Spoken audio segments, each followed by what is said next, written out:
নমস্কাৰ ND24 চাই থকাৰ বাবে আপোনাক ধন্যবাদ মই ৰাজদীপ বাইলুং বৰুৱা আজিৰ দিনটোত আমি এটা বিশেষ দিশ পৰ্যবেক্ষণৰ বাবে বাছি লৈছোঁ ইতিমধ্যে আপোনালোকে গম পাইছে যে ৰাজ্যৰ প্ৰাক্তন মুখ্যমন্ত্ৰী আৰু আজিৰ তাৰিখত কেন্দ্ৰীয় মন্ত্ৰী সৰ্বানন্দ সোণোৱাল তেওঁ আহি অসমত উপস্থিত হৈছে কেন্দ্ৰীয় মন্ত্ৰী হিচাপে শপত লোৱাৰ পিছত দায়িত্ব লোৱাৰ পিছত তেখেত প্ৰথমবাৰৰ বাবে আজি আহিছে আৰু তেখেতক কেন্দ্ৰ কৰি বুলিয়ে নহয় আসলতে সমগ্ৰ দেশতে যিসকল কেন্দ্ৰীয় মন্ত্ৰীয়ে নতুনকৈ শপত লৈছিল তেওঁলোকক লৈ জন আশীৰ্বাদ যাত্ৰা আৰম্ভ কৰিবলৈ ইচ্ছা প্ৰকাশ কৰিছিল নিৰ্দেশ দিছিল দেশৰ প্ৰধানমন্ত্ৰী নৰেন্দ্ৰ মোদীয়ে নৰেন্দ্ৰ মোদীৰ এই নিৰ্দেশৰ পিছত বা এই ইচ্ছাৰ পিছত জেপি নাড্ডাই সকলোকে আসলতে প্ৰতিখন ৰাজ্যত যিকেইখন ৰাজ্যৰ পৰা নতুন মন্ত্ৰীক দায়িত্ব দিয়া হৈছে সেই ৰাজ্যসমূহৰ যিসকল নেতৃত্ব সেই নেতৃত্বক এই নিৰ্দেশ প্ৰদান কৰিছিল আৰু আজি অসম ৰাজ্যিক বিজেপিয়েও জন আশীৰ্বাদ যাত্ৰা বাহিৰ কৰা পৰিলক্ষিত হ'ল আৰু সৰ্বানন্দ সোণোৱালক আদৰিবৰ বাবে ৰাইজৰ কাষ চাপিবৰ বাবে ৰাজ্যিক বিজেপিয়ে এই কাৰ্যসূচী আজিৰ পৰা আৰম্ভ কৰিছে 3 দিন ধৰি এই জন আশীৰ্বাদ যাত্ৰা আমি দেখিবলৈ পাম আৰু বিশেষকৈ কামৰূপৰ পৰা আৰম্ভ কৰি ডিব্ৰুগড় পৰ্যন্ত এই কাৰ্যসূচী অব্যাহত থাকিব এতিয়া কথা হ'ল এই যি জন আশীৰ্বাদ যাত্ৰা আজি আৰম্ভ কৰা হৈছে এই যাত্ৰা উজনিমুখী হোৱাৰ কাৰণ কি এই কথাখিনি স্পষ্টভাৱে আজি আমি পাতিব খুজিছোঁ লগতে আমি আলোচনা কৰিব খুজিছোঁ যে জন আশীৰ্বাদ যাত্ৰা বিজেপিৰ বাবে ৰাজনৈতিক আশীৰ্বাদ যাত্ৰা হিচাপে পৰিগণিত হ'বনে এই কথাখিনি পাতিব খুজিছোঁ সোণোৱালৰ ওপৰত কেন্দ্ৰ চৰকাৰৰ যি দায়িত্ব বা দলৰ শীৰ্ষ নেতৃত্বৰ যি দায়িত্ব সেইখিনি কিদৰে তেওঁ অনাগত সময়ত পালন কৰিব অসমৰ প্ৰতি কেনেধৰণে তেওঁৰ কৰ্মপন্থা যুগুত কৰিব এই কথাখিনিও আমি অকণমান আলোচনা কৰিব খুজিছোঁ লগতে মোদী অমিত শ্বাহে যি সৰ্বা হিমন্ত জ্যোতি বুলি কয় এই জ্যোতিয়ে অনাগত সময়ত কি বাট বুলিব সেই প্ৰসংগটো আমি কথা পাতিব লাগিব আহি আছে উপনিৰ্বাচন প্ৰাসংগিকতা কিমান সৰ্বানন্দ সোণোৱালৰ এই কথাখিনি পাতিব লাগিব কাৰণ তেওঁ আছিল ৰাজ্যৰ এটা সময়ৰ মুখ্যমন্ত্ৰী 5টা বছৰ তেওঁ মুখ্যমন্ত্ৰী হিচাপে বিগত কাৰ্যকালত চৰকাৰক নেতৃত্ব দিছিল এই বিষয়সমূহ আজি আমি আলোচনা কৰিব খুজিছোঁ আমাৰ এই আলোচনাত অংশগ্ৰহণ কৰাৰ কাৰণে কেইবাগৰাকীও বিশিষ্ট অতিথি আমাৰ মাজত উপস্থিত আছে ৰাজ্যৰ বিশিষ্ট আইনজ্ঞ ডক্টৰ ৰমেশ চন্দ্ৰ বৰপাত্ৰ গোহাঁই ডাঙৰীয়া আমাৰ মাজত উপস্থিত আছে মই আপোনাক স্বাগতম জনাইছোঁ অসম চৰকাৰৰ প্ৰাক্তন মহাধিবক্তা আছিল তেখেত জ্যেষ্ঠ সাংবাদিক ৰণেন কুমাৰ গোস্বামী আমাৰ মাজত উপস্থিত আছে মই স্বাগতম জনাইছোঁ আন এগৰাকী জ্যেষ্ঠ সাংবাদিক দিলীপ চন্দন ডাঙৰীয়া আমাৰ মাজত উপস্থিত আছে মই স্বাগতম জনাইছোঁ যুৱ সমালোচক ডক্টৰ দিগন্ত বুঢ়াগোহাঁই আমাৰ মাজত উপস্থিত আছে মই স্বাগতম জনাইছোঁ দিগন্ত লগতে যোৰহাটৰ পৰা এগৰাকী প্ৰাক্তন আছু নেতা আৰু বৰ্তমানৰ শিক্ষক নৰেন বৰঠাকুৰ ডাঙৰীয়া আমাৰ সৈতে সংযুক্ত হৈছে মই আপোনাকো স্বাগতম জনাইছোঁ মই গোটেই বিষয়টোত প্ৰথমে ৰাজনৈতিক পৰিক্ৰমাটো আৰম্ভ কৰিব খুজিছোঁ আৰু ৰাজনৈতিকভাৱে আজিৰ দিনটোত কাৰ কি ধাৰণা হৈছে এই কথাখিনি এগৰাকী কনিষ্ঠৰ পৰা আজি আৰম্ভ কৰিব খুজিছোঁ অকণমান দিগন্ত আমাৰ মাজত উপস্থিত আছে যুৱ প্ৰজন্মৰ এগৰাকী প্ৰতিনিধি হিচাপে এগৰাকী যুৱ সমালোচক হিচাপে আজিৰ দিনটোত সৰ্বানন্দ সোণোৱালক কেন্দ্ৰ কৰি যি বিজেপিয়ে জন আশীৰ্বাদ যাত্ৰা আৰম্ভ কৰিছে এই কথাখিনিয়ে দৰাচলতে কি ইংগিত কি সংকেত বহন কৰিছে দিগন্ত জন আশীৰ্বাদ যাত্ৰা অকল অসমতেই বুলি নহয় যিসকল কেন্দ্ৰীয় মন্ত্ৰী যোৱাটো সম্প্ৰসাৰণত আপোনাৰ নতুনকৈ নিযুক্ত হৈছে কেবিনেট মন্ত্ৰীসকল তেওঁলোকৰ প্ৰত্যেকখন ৰাজ্যতে এইটো কৰাৰ এটা ব্যৱস্থা লৈছে এতিয়া কথাটো হ'ল কি ভাৰতীয় জনতা পাৰ্টীৰ যিটো ৰাজনৈতিক সংগঠন সেই সংগঠনটোত আজি দেখা গৈছে যে অকণমান কিছুমান ক্ষেত্ৰত বেলেগ ৰাজ্যত যিসকল মূল নেতা তেওঁলোকৰ যিটো আপোনাৰ ৰিচ সেই ৰিচটোত ক'ৰবাত যেন আগত যিমান ৰিচ আছিলে এজন মানুহৰ সেইটোত তেওঁলোকে এটা হয়তো আগৰ সমান নাই বুলি ভাবিছে আৰু সেইটো কাৰণে অঞ্চল ভিত্তিক উত্তৰ প্ৰদেশতে হওক বা অসমতে হওক বা অন্য ৰাজ্যতে হওক তেওঁলোকে এটা এই যিটো প্ৰভাৱ থকা মানুহবিলাকক লৈ পেলাই এইটো বস্তু কৰিব খুজিছে আৰু সম্প্ৰসাৰণটো আমি কথাটো দেখা পাইছিলোঁ যাৰ কি নহওক মই যিটো কথা ক'ব খুজিছোঁ এইটো হৈছে কি যে অসমৰ যিটো ৰাজনৈতিক আমি ইতিহাস যদি চাওঁ দিল্লী কেন্দ্ৰিক বা অসমৰ আপোনাৰ সংসদতে হওক বা আমি খুব এটা মানে সবল উপস্থিতি মন্ত্ৰীসভাই হওক বা সংসদতে হওক বা দিল্লীৰ ৰাজনীতিত সেই সবল উপস্থিতিৰ অভাৱ আমি আগৰ পৰা অনুভৱ কৰি আহিছোঁ সেয়া ভাৰতৰ যিকোনো লাগিলে কংগ্ৰেছেই হওক বা বিজেপি হওক বা যিকোনো আপোনাৰ কেন্দ্ৰীয় ৰাজনৈতিক দলৰ মাজত আৰু এই বস্তুটো আচলতে উত্তৰ পূৰ্বাঞ্চলত পূৰ্ণ অহিতুক চাংমাৰ বাহিৰে দীৰ্ঘকালৰ কাৰণে অসমৰ বা উত্তৰ পূৰ্বাঞ্চলৰ ৰাজনীতিক দিল্লীত সবলভাৱে উত্থাপন কৰিব পৰা এজন ৰাজনৈতিক নেতাৰ অভাৱ আমি অনুভৱ কৰি আগৰ পৰা আহিছোঁ আপুনি যদি এটা কথা মন কৰে যে ভাৰতবৰ্ষৰ যিকেইখন ডাঙৰ ৰাজ্য হ'ব পাৰে কিন্তু কিছুমান ৰাজ্যত আপুনি মন কৰিব মহাৰাষ্ট্ৰ হওক বিশেষকৈ মই মহাৰাষ্ট্ৰৰ উদাহৰণটো এইকাৰণে দিব বিচাৰোঁ যে মহাৰাষ্ট্ৰত আপুনি যদি ৰাজনৈতিক এটা ইলেকশ্যন এটা হয় বা কিবা এটা হয় দেখিব যে তেওঁলোকৰ মাজত যি ধৰণৰ সংঘাত হয় সেই সংঘাতটো মানে একেবাৰে চুই কিলাবলৈ বাকী থাকে কিন্তু যেতিয়া তেওঁলোকৰ ৰাজনৈতিক বা ৰাজ্যৰ সেই কথা আহে তেতিয়া শৰদ পাৱাৰে হওক নীতিন গাডকাৰীয়ে হওক সুশীল কুমাৰ সিন্ধে নাই আজি সুশীল কুমাৰ সিন্ধে হওক তেওঁলোক সকলোৱে আজি আমি 25-30 বছৰ দেখি আছোঁ যে তেওঁলোকে তেওঁলোকৰ ৰাজ্যখনৰ হেৰিক কেন্দ্ৰ কৰি তেওঁলোকে আপোনাৰ এটা লবি সৃষ্টি কৰিবৰ কাৰণে চেষ্টা কৰে বেলেগ বেলেগ ৰাজনৈতিক দলত থাকিও বেলেগ বেলেগ ৰাজনৈতিক আদৰ্শৰ মানুহ হৈও আমি ভাবোঁ যে অসমৰ এই ক্ষেত্ৰত বা উত্তৰ পূৰ্বাঞ্চলৰ ক্ষেত্ৰত আমি এজন মুখ্যমন্ত্ৰী বা এজন ব্যক্তিক কেন্দ্ৰ কৰি ৰাজনীতিটো চলি থাকে কিন্তু এই ধৰণৰ মানে একে সমপৰ্যায়ৰ আৰু আপোনাৰ যুক্তি দিব পৰা বা যুঁজ দিব পৰা মানুহৰ যিটো সংখ্যা ৰাজনৈতিক নেতাৰ সংখ্যা সেইটো আমি অভাৱ অনুভৱ কৰিছোঁ মই ভাবোঁ যে এই গোটেই ঘটনাটোক কাৰণ সৰ্বানন্দ সোণোৱালৰ আগত ৰাজনৈতিক এটা দীঘলীয়া কেৰিয়াৰ এতিয়াও সময় বাকী আছে বুলি মই ভাবোঁ গতিকে অসমত এই পৰ্যায়ৰ আমাৰ নেতা দিল্লীত আমাৰ কথা উঠাব পৰা সেই তেওঁৰ যি ধৰণৰ আদৰ্শ সেই আদৰ্শক মই সমৰ্থন নকৰিব পাৰোঁ আপুনি সমৰ্থন নকৰিব পাৰে কিন্তু অঞ্চলটোৰ চেণ্টিমেণ্টক ৰিপ্ৰেজেণ্ট কৰিব পৰা নেতা এদল আমাৰ সৃষ্টি হোৱাৰ প্ৰয়োজন আছে বা আছে যদি তেওঁলোক আগুৱাই অহাৰ প্ৰয়োজন আছে আৰু এই গোটেই ঘটনাটোক আচলতে মই সেই দৃষ্টিকোণেৰে গুৰুত্বপূৰ্ণ বুলি ভাবোঁ ঠিক আছে মই আহিব খুজিছোঁ ৰণেন কুমাৰ গোস্বামী ডাঙৰীয়া আপোনাৰ কাষলৈ আজি জন আশীৰ্বাদ যাত্ৰা আৰম্ভ হৈছে সৰ্বানন্দ সোণোৱালক কেন্দ্ৰ কৰি 5টাকৈ বছৰ অসমক নেতৃত্ব দিছিল সন্মুখৰ পৰা আজিৰ তাৰিখত আমি সকলোৱে জানো যে কেন্দ্ৰীয় মন্ত্ৰী হিচাপে তেওঁ যথেষ্ট গুৰু দায়িত্ব তেখেতে লাভ কৰিছে আনহে নালাগে মোদীৰ সপোনৰ যি দপ্তৰ আয়ুষ মন্ত্ৰণালয়ৰ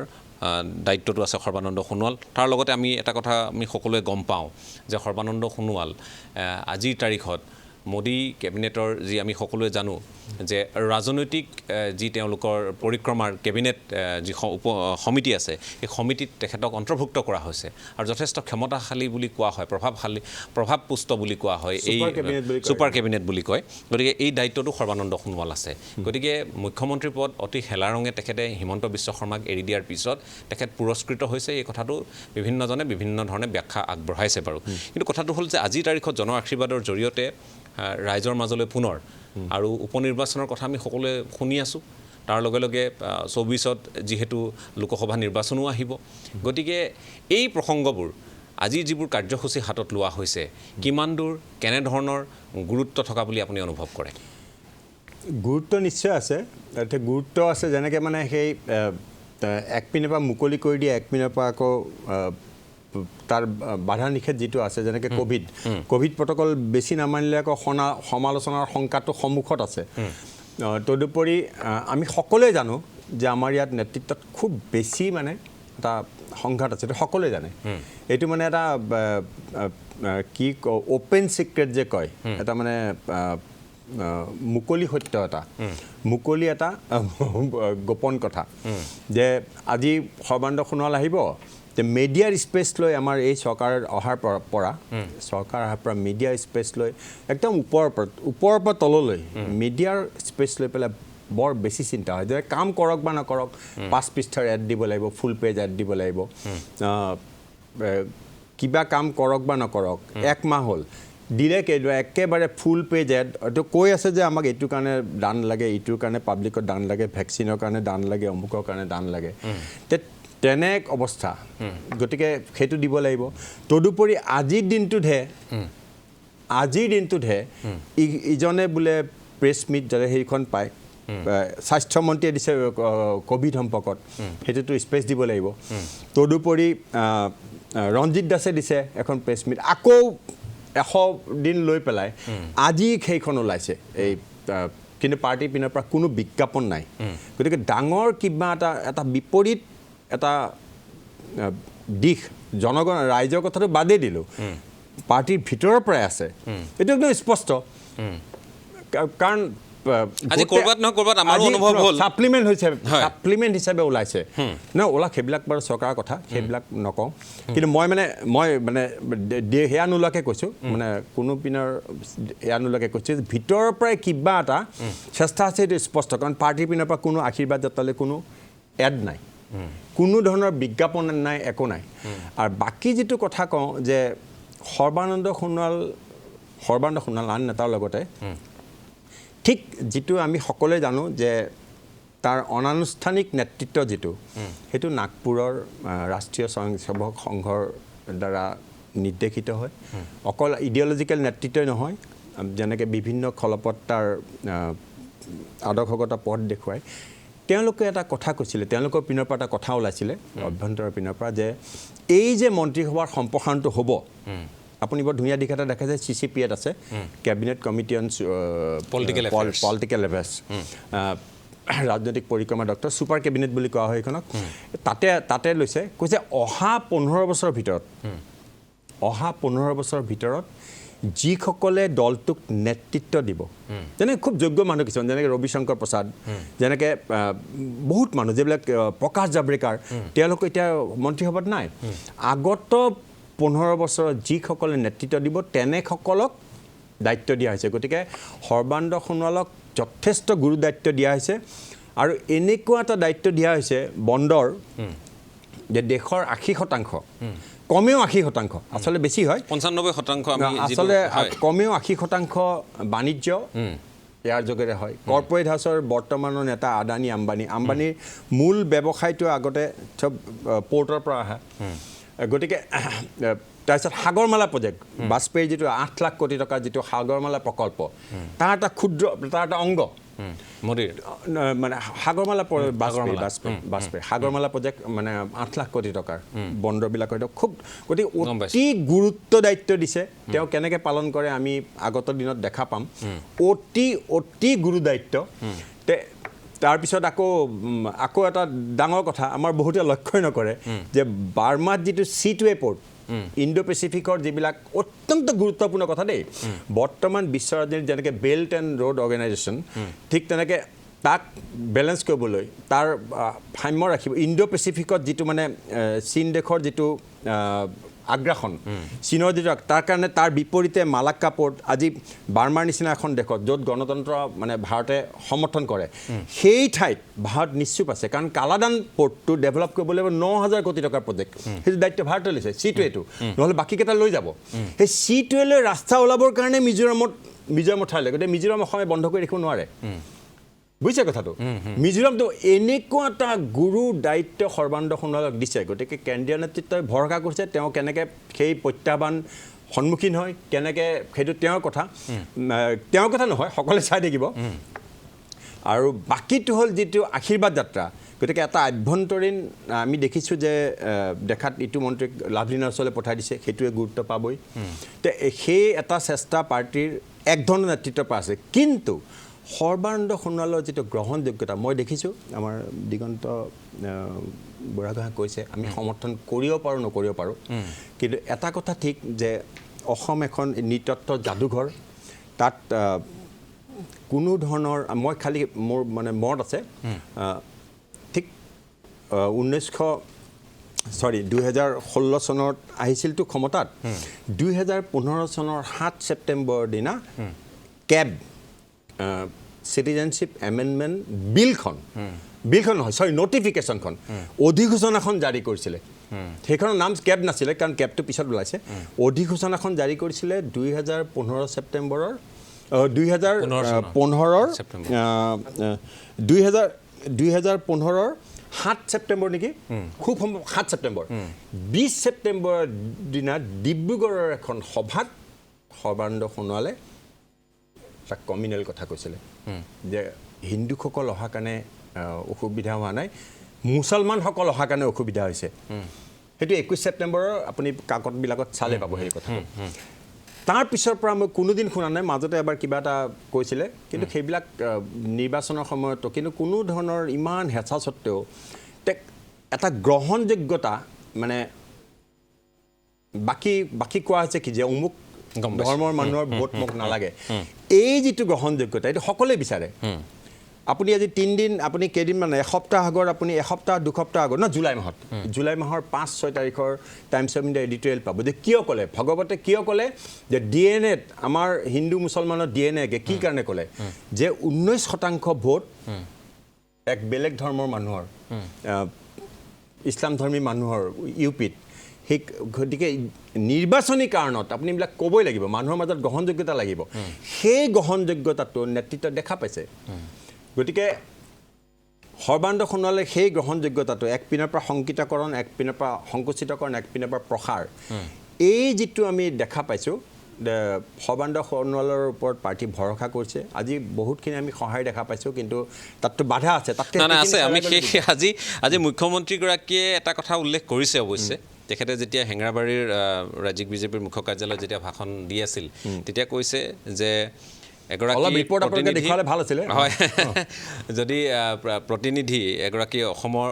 অসমৰ পৰা তেওঁ এগৰাকী কেন্দ্ৰীয় মন্ত্ৰী গতিকে ইয়াত দল মত নিৰ্বিশেষেই আচলতে তেখেতক উষ্ম আদৰণি জনোৱা উচিত এই কথাষাৰ তেখেতে কিন্তু কৈছে কিন্তু একে সময়তে তেখেতৰ কেইবাগৰাকী সতীৰ্থৰ যি ভূমিকা সেই ভূমিকাক লৈ বহুতে প্ৰশ্ন উত্থাপন কৰিছে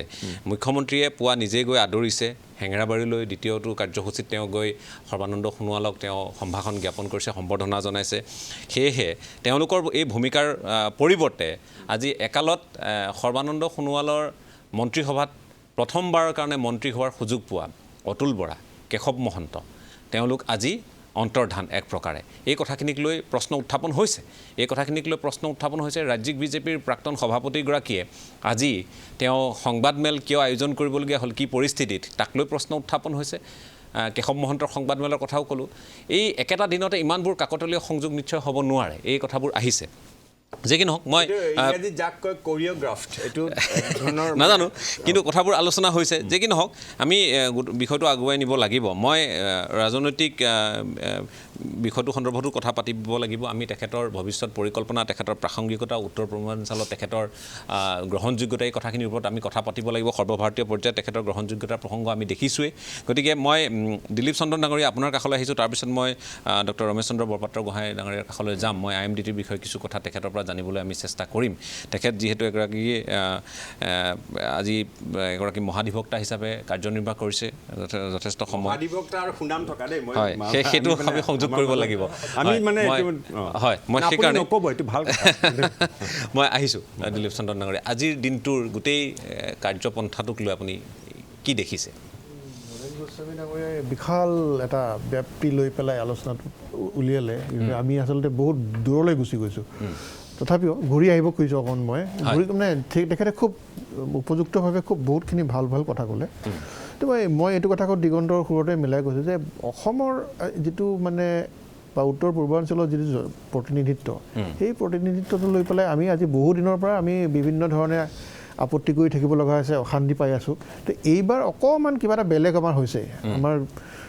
গুৰুত্বপূৰ্ণ পদবীত আমাৰ দুজন ডাঙৰকৈ আমাৰ ভাল পদবীত আমাৰ দুজন মানুহ আছে তাৰ ভিতৰত সৰ্বানন্দ সোণোৱাল ডাঙৰীয়াৰ যিখিনি গুৰুত্ব আছে সেইখিনিতো আমি কথা পাতিলোঁ এতিয়া যে আৰু সৰ্বানন্দ সোণোৱাল ডাঙৰীয়াৰ যিটো ৰাজনৈতিক যিটো কেৰিয়াৰ সেই কেৰিয়াৰটো যদি চাওঁ প্ৰথমবাৰ মন্ত্ৰী হৈছিলে এটা স্কিল ডেভেলপমেণ্টত আছিল নেকি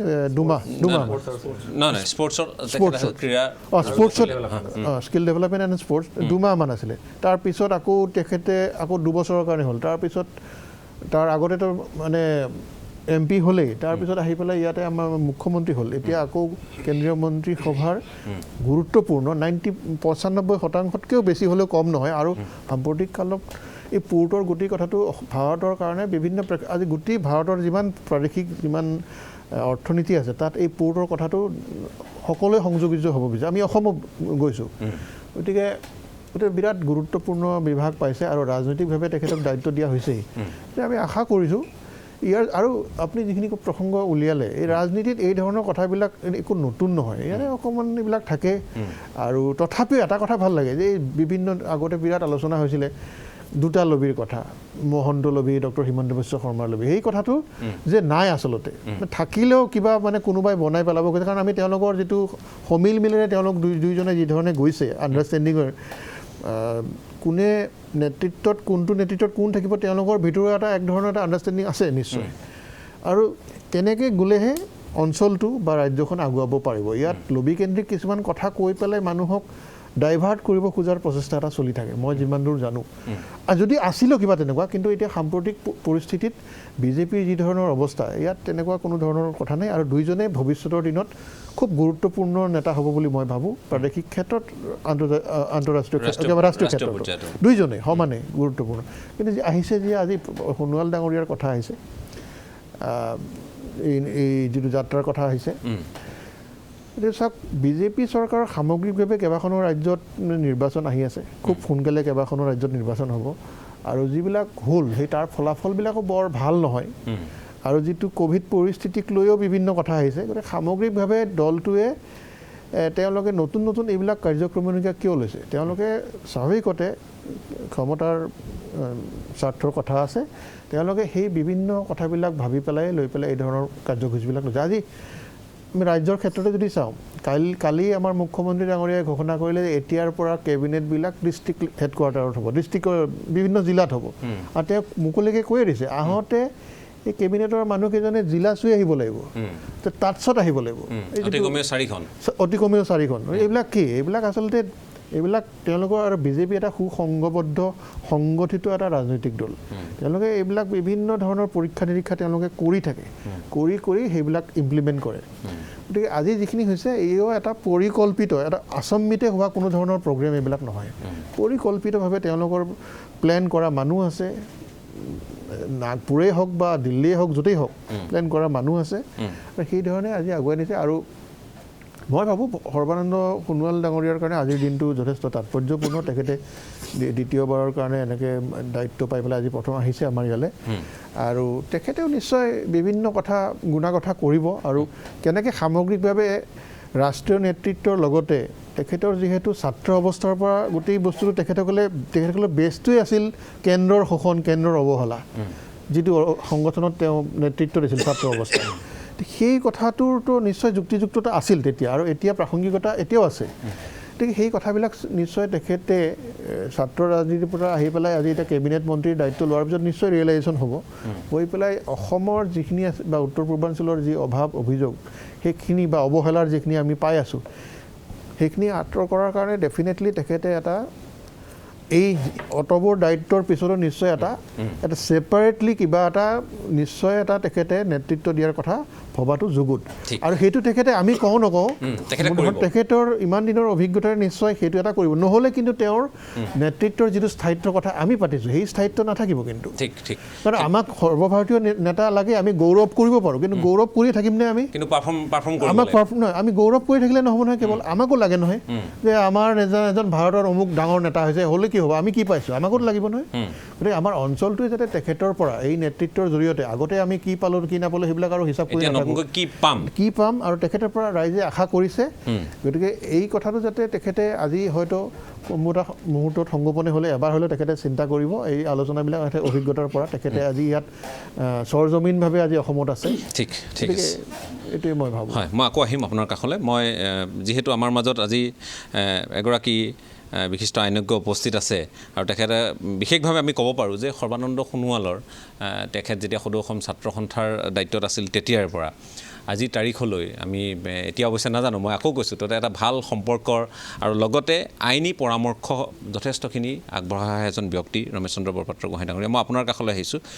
সৰ্বানন্দ সোণোৱালৰ আজিৰ তাৰিখত যিটো তেখেতক লৈ যিটো কাৰ্যসূচী হ'ল বা তেখেত কাইলৈ পৰহিলৈ 2টা দিন এনেধৰণে যাব ৰাইজৰ মাজলৈ আশীৰ্বাদ বিচাৰি যাব আৰু এই কথাখিনি ৰাজনৈতিক আশীৰ্বাদলৈ কেনেধৰণে ৰূপান্তৰ হয় উপনিৰ্বাচনৰ কি ভূমিকা হয় সেইখিনি মই পিছত আমি নিশ্চয় আলোচনা কৰিবলৈ বহুত থল পাম কিন্তু মই আপোনাৰ পৰা তেখেতৰ ব্যক্তিত্ব আৰু লগতে উত্তৰ পূৰ্বাঞ্চলত তেখেতৰ প্ৰাসংগিকতা IMDT সময়ত সেই সময়ৰ যিটো পৰিৱেশ সেই কথাখিনি অকণমান আপোনাৰ পৰা জানিব খুজিছোঁ আপুনি এটা কথা অৱশ্যে ঠিকেই কৈছে যে সদৌ অসম ছাত্ৰ সন্থাৰ তেওঁৰ ডিব্ৰুগড় জিলাৰ নেতৃত্ব লোৱাৰ পৰাই আমাৰ লগত এটা সম্পৰ্ক আছিল আৰু দ্বিতীয় কথা হৈছে যে সদৌ অসম ছাত্ৰ সন্থাৰ সভাপতি আৰু তেখেতৰ লগত সমুজ্জ্বল ভট্টাচাৰ্য দুয়োজনৰ যুটীয়া এটা প্ৰচেষ্টা আৰু সেইটো আপোনালোকে দেখে সেই পৰিক্ৰমাটো এটা সঁচাকৈ লক্ষণীয় এটা সময় আছিল আৰু যিটো সময়ত দ্বিপাক্ষিক আলোচনাৰ কাৰণে তেখেতসকলে মোকে নিৰ্বাচিত কৰিছিলে আলোচনাবিলাকত যাবৰ কাৰণে আৰু সেই দায়িত্ব মই পালন কৰিছিলোঁ এটা জাতীয় স্বাৰ্থৰ এৰিয়াত সেইটো আছিলে। তাৰপৰা উত্তৰ পূৰ্বাঞ্চল ছাত্ৰ সংগঠনৰ তেওঁ চেয়াৰমেন আছিল। আৰু সেই ধৰণে গোটেই উত্তৰ পূৰ্বাঞ্চলৰ যিসকল যুৱ প্ৰজন্মৰ মাজত এইটো এটা সুসম্পৰ্ক গঢ়ি উত্তৰ পূৰ্বাঞ্চলক একত্ৰিতভাৱে ৰাজনৈতিক মেৰপাকৰ ঊৰ্ধত ৰাখি কেনেকৈ প্ৰতিটো জাতিৰ বিকাশ উন্নয়ন কৰিব পাৰি এনেকুৱাবিলাক গভীৰভাৱে অধ্যয়ন কৰে। আৰু দ্বিতীয় কথা হৈছে আমাৰ লগতো বিভিন্ন ধৰণৰ তেনেকুৱা আলোচনা হয়। এই ধৰণৰ অভিজ্ঞতা আমাৰ আছে। তাৰপাছত যিটো জ্বলন্ত সমস্যা অসমৰ, আমাৰ অসম চুক্তি হ'ল, অসম চুক্তি ৰূপায়ণৰ ক্ষেত্ৰত যি ধৰণৰ বিধি পথালি, ৰাজনৈতিক বিধি পথালি বুলিয়ে মই কৈছোঁ, বা ৰাজনৈতিক সদিচ্ছাৰ যিটো অভাৱ আছিল, সেই কথাটো তেওঁ যথেষ্ট উপলব্ধি কৰিছিলে। আৰু আমিও উপলব্ধি কৰিছিলোঁ যে যিটো আন্দোলন কৰি আমি প্ৰায় 855 জন শ্বহীদ আৰু অনেকবিলাক ঘূণীয়া হ'ল। গতিকে সেইসকলৰ স্বাৰ্থ, তেওঁলোকে নিজৰ জাতীয় স্বাৰ্থৰ কাৰণে তেওঁলোকে জীৱনৰ প্ৰাণ দিলে। গতিকে সেইবিলাকৰ যিটো ত্যাগ, সেই ত্যাগক সন্মান জনাই আমিও এইটো কথা ভাবিছিলোঁ যে যিখন 1983 চনত আইন এখন আনিলে, IMDT আইনখন, আৰু সেইখন দেখা হ'ল যে কোনো ধৰণৰ তাৰ সাংবিধানিক সংবিধান হেৰি নহয়, সংবিধানৰ আধাৰত প্ৰতিষ্ঠিত নহয়। এইটো আমি আইনৰ ছাত্ৰ হিচাপে বিভিন্ন বিশ্লেষণ কৰিলোঁ, বহুবিলাক জ্ঞানী গুণী মানুহৰ লগতো আলোচনা কৰিলোঁ। কিন্তু তাত যিটো মোৰ অভিজ্ঞতা, বহুতে জনা মানুহেই কয় যে এইটো নকৰাই ভাল হ'ব, তেনেকুৱা ধৰণৰ হেৰি আছিলে। আৰু তেতিয়া মই দৃঢ়ভাৱে এইটো কথা কৈছিলোঁ তেওঁক যে মোৰ মনত এইটো জাগিছে যে নিশ্চয় আমি এইটোত উপকৃত হ'ম আৰু সৰ্বোচ্চ ন্যায়ালয়ে নিশ্চয় এইটোৰ ওপৰত প্ৰাধান্যতা দিব। আৰু সেইধৰণে আমি বিভিন্নলানি আলোচনা বা আমাৰ আইনজ্ঞসকলৰ লগতো আলোচনা কৰা হৈছিলে। আৰু সেই বিশিষ্ট ব্যক্তিসকল আমাৰ অসমৰ পৰাই গৈছিলে। মই দুজনমানৰ বিষয়ে নাম ক'ব পাৰোঁ। আমাৰ ধীৰেন্দ্ৰনাথ বেজবৰুৱাদেৱ, তেখেতৰ যথেষ্ট অৰিহণা আছে। আৰু এজন আছিলে দুৰ্লভ চন্দ্ৰ মহন্ত, তেওঁ জ্যেষ্ঠ অধিবক্তা সেই সময়ৰ। আৰু এই গোটেইবিলাকৰ মই খালি দুজনৰ নাম লোৱা মানে এইটো নুবুজায় যে বাকীসকলক মই অৱজ্ঞা কৰিছোঁ, তেওঁলোকৰ অৱদান আছে। আৰু সেইধৰণে গৈ আমি সৰ্বোচ্চ ন্যায়ালয়ৰ উকিলৰ লগত বিভিন্ন ধৰণৰ আলোচনাৰ যোগেদি তেওঁলোকক প্ৰতি ন্যায় বিষয়বস্তুটো সুন্দৰভাৱে উপস্থাপন কৰা আৰু আন্তঃৰাষ্ট্ৰীয় দিশৰ পৰা কেনেকুৱা ধৰণে তাক প্ৰতিপন্ন কৰিব পৰা যায়। আৰু আমাৰ সংবিধানৰ 355 অনুচ্ছেদৰ যোগেদি যে population aggression is also' aggression, এনেকুৱা ধৰণৰ বিভিন্ন ধৰণৰ আলোচনা কৰি মেলি আৰু সেইটো সুন্দৰভাৱে তাত যুক্তি প্ৰদৰ্শন কৰি সেই বিষয়বস্তুটোৰ ওপৰত বা সেই গোচৰটো আমাৰ গ্ৰহণযোগ্য হ'ল আৰু IMDT আইনখন বাতিল হ'ল। আৰু তাতে নিৰ্দেশনাও আছিলে যে এই যে অসম চুক্তি যিহেতু চুক্তি স্বাক্ষৰ হোৱাৰ পিছতেই আমাৰ সংসদত কোনো ধৰণৰ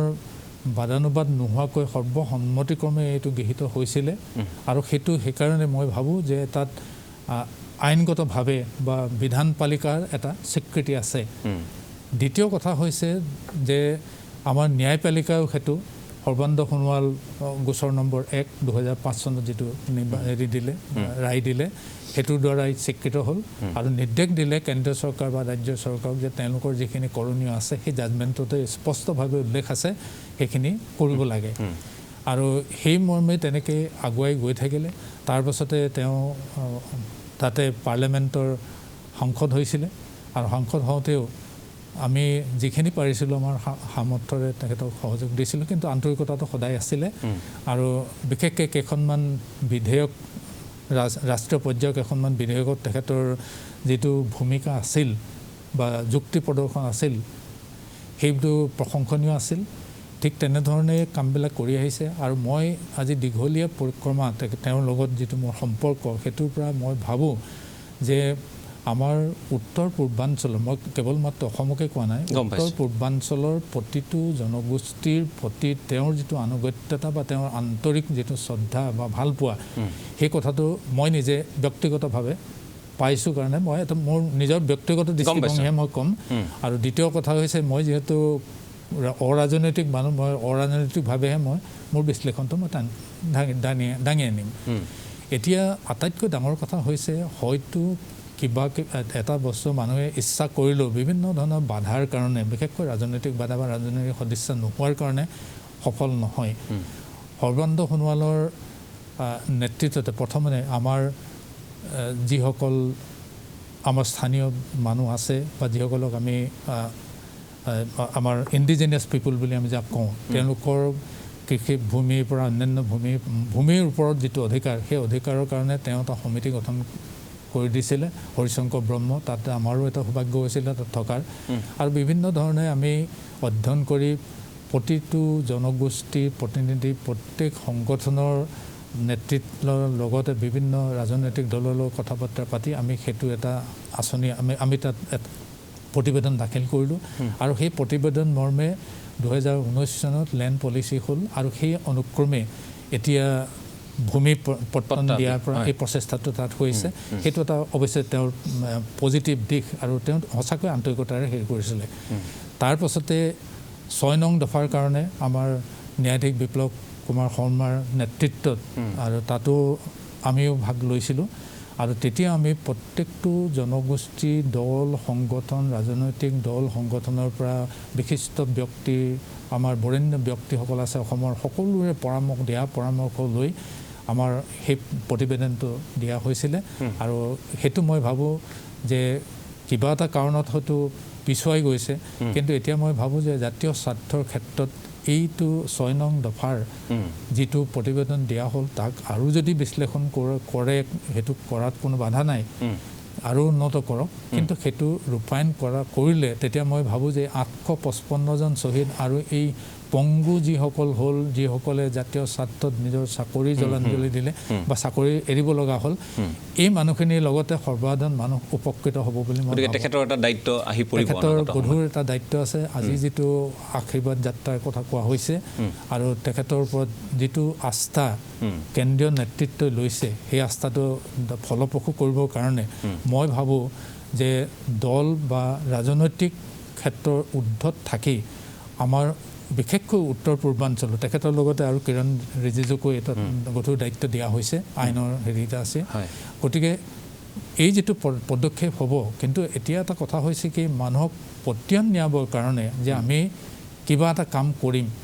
কাৰণ আশ্বাসত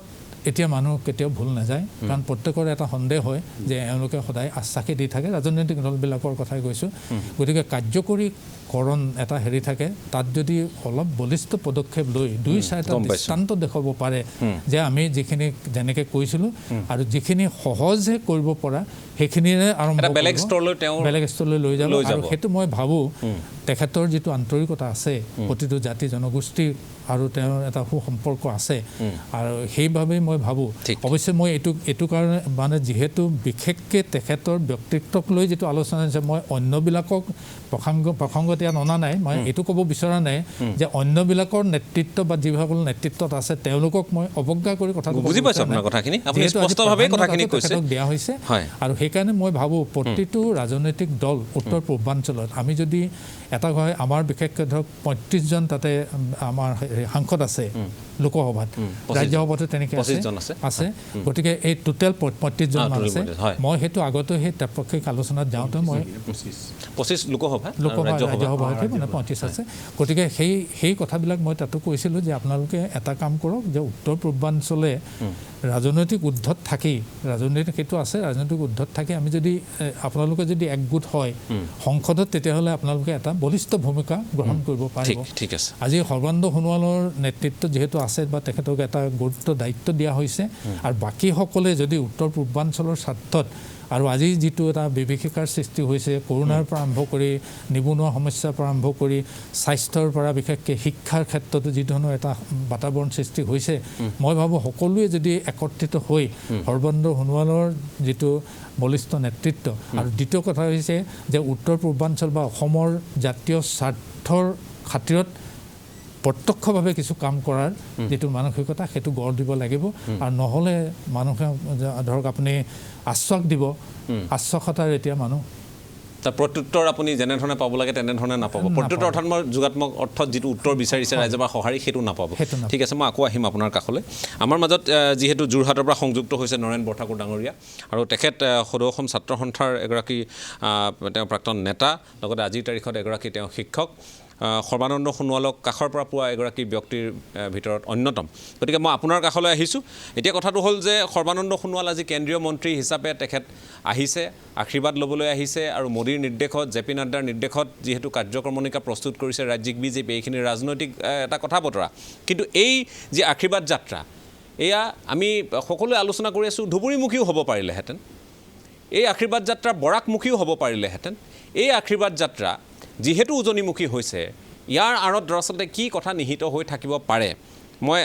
আজি কোনো ৰাজনৈতিক ব্যক্তিক আমন্ত্ৰণ জনোৱা নাই অৰাজনৈতিক ব্যক্তিসকলৰ পৰা এই কথাবোৰ জানিব খুজিছোঁ যে অৰাজনৈতিক ব্যক্তিসকলৰ দৃষ্টিত বৰ্তমানৰ ৰাজনৈতিক প্ৰেক্ষাপটটো কেনে কি অনুভৱ সেইখিনি কথা জানিব খুজিছোঁ মই আপোনাৰ কাষলৈ আহিছোঁ বৰঠাকুৰ ডাঙৰীয়া হয় নমস্কাৰ প্ৰথম কথা হ'ল যে আমাৰ ইতিমধ্যে সৰ্বানন্দ সোণোৱাল ডাঙৰীয়াৰ সম্পৰ্কত আমাৰ ৰমেশ বৰপাত্ৰ গোহাঁই ছাৰ তেখেতে খুব সুন্দৰকৈ কৈ গৈছে কথাখিনি মই তেখেতৰ লগতে প্ৰায় ছাত্ৰ সন্থাত থকাৰ অৱস্থাৰ পৰা তেখেতে বৰপাত্ৰ গোহাঁই ছাৰৰ লগতো জড়িত হৈ থাকোঁ প্ৰতি মুহূৰ্তত মিটিং বাটংবিলাকত আমাৰ আছুৰ যিটোবিলাক মজিয়াত সিদ্ধান্তবিলাক হয় সেই সিদ্ধান্তৰ সময়তো বৰপাত্ৰ গোহাঁই ছাৰ প্ৰতিটো কথাৰ লগত জড়িত হৈ থাকে কিন্তু এতিয়া কথা হ'ল মই এটা কথা ক'ব বিচাৰিছোঁ যে গোহাঁই ছাৰে যিখিনি কথা কৈছে সেই গোটেই কথাখিনি আমাৰ সোণোৱাল দেৱৰ লগত সম্পূৰ্ণ মই একমত আৰু মই সেইখিনি কথা ক'বলৈ নাযাওঁ কিন্তু কথাটো হ'ল কি যে এতিয়া আপাৰ আছামত উজনি অসমক কেন্দ্ৰ কৰি যিটো আপোনাৰ আশীৰ্বাদ যাত্ৰা উলিয়াইছে মই ৰাজনৈতিকভাৱে সেইখিনি কথা ক'বলৈ নাযাওঁ কিন্তু মই মোৰ দৃষ্টিভংগীৰে মোৰ বিবেচনাৰে মই এটা কথাই ক'বলৈ গৈছোঁ যে উজনি অসমত বুলিয়ে নহয় মই ছাত্ৰ সন্থাত 91 চনৰ পৰা ছাত্ৰ সন্থাত মই সৰ্বানন্দ সোণোৱালক দেৱক পাইছোঁ যে সমগ্ৰ অসমতে সৰ্বানন্দ সোণোৱালৰ প্ৰতি অসমৰ ৰাইজৰ এটা সাংঘাতিক ধৰণৰ আস্থা আৰু বিশ্বাস আছে ছাত্ৰ সন্থাৰ দিনৰে পৰা আজি উজনি অসমত যদি সৰ্বানন্দ সোণোৱালৰ এটা ভাৱমূৰ্তি আছে নামনি অসমতো ঠিক আজি সেইকাৰণে তেখেতৰ মুখত মই প্ৰতিটো মুহূৰ্তত শুনি থাকোঁ যে পাহাৰ ভৈয়াম বৰাক ব্ৰহ্মপুত্ৰ সকলো একত্ৰিত কৰি যিটো কথা কৈ থাকে বৰাক ব্ৰহ্মপুত্ৰ পাহাৰ ভৈয়াম সকলো কথা এইটো আজিৰ কথা নহয় আমি ছাত্ৰ সন্থাত থকাৰ অৱস্থাৰ পৰা সকলো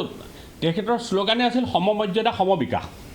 সকলো জাতি জনগোষ্ঠীৰ সমমৰ্যাদা সমবিকাশ ছাত্ৰ সন্থাত থকাৰ অৱস্থাত সেইটো ডিমাণ্ড আছিল আৰু ছাত্ৰ সন্থাৰ পৰা যোৱাৰ পিছত তেখেতে এতিয়া চৰকাৰীভাৱে আমি পৰ্যবেক্ষণ কৰিছোঁ যেতিয়া দায়িত্ব পাইছে কোনোবা সমষ্টিৰ পৰা বিধায়ক হৈছে কোনোবা সমষ্টিৰ পৰা সাংসদ হৈছে সেই মুহূৰ্তবিলাকত আমি পৰ্যবেক্ষণ কৰিছোঁ তেখেতে সেইখিনি সময়তো সেই কিন্তু ছাত্ৰ সন্থাত থকাৰ যিটো দৃষ্টিভংগী সেই দৃষ্টিভংগীটো কিন্তু পৰৱৰ্তী পৰ্যায়তো তেখেতে সেইখিনি কিন্তু পালন কৰিছে এক নম্বৰ কথা দ্বিতীয় কথা হ'ল যে ৰাজনৈতিকভাৱে যদি আপুনি যিটো কথা ক'লে যে উজনি অসম কেন্দ্ৰিক বুলি সেইটো সম্পৰ্কত মই বৰ বিশেষকৈ ক'বলৈ নাযাওঁ কিন্তু এইটো হ'ল মানে এটা বিজেপি দলৰ কিবা ৰাজনৈতিক সিদ্ধান্ত হ'ব পাৰে সেইখিনি বিষয়ে আমি জ্ঞাত নহয় যিহেতু আমাৰ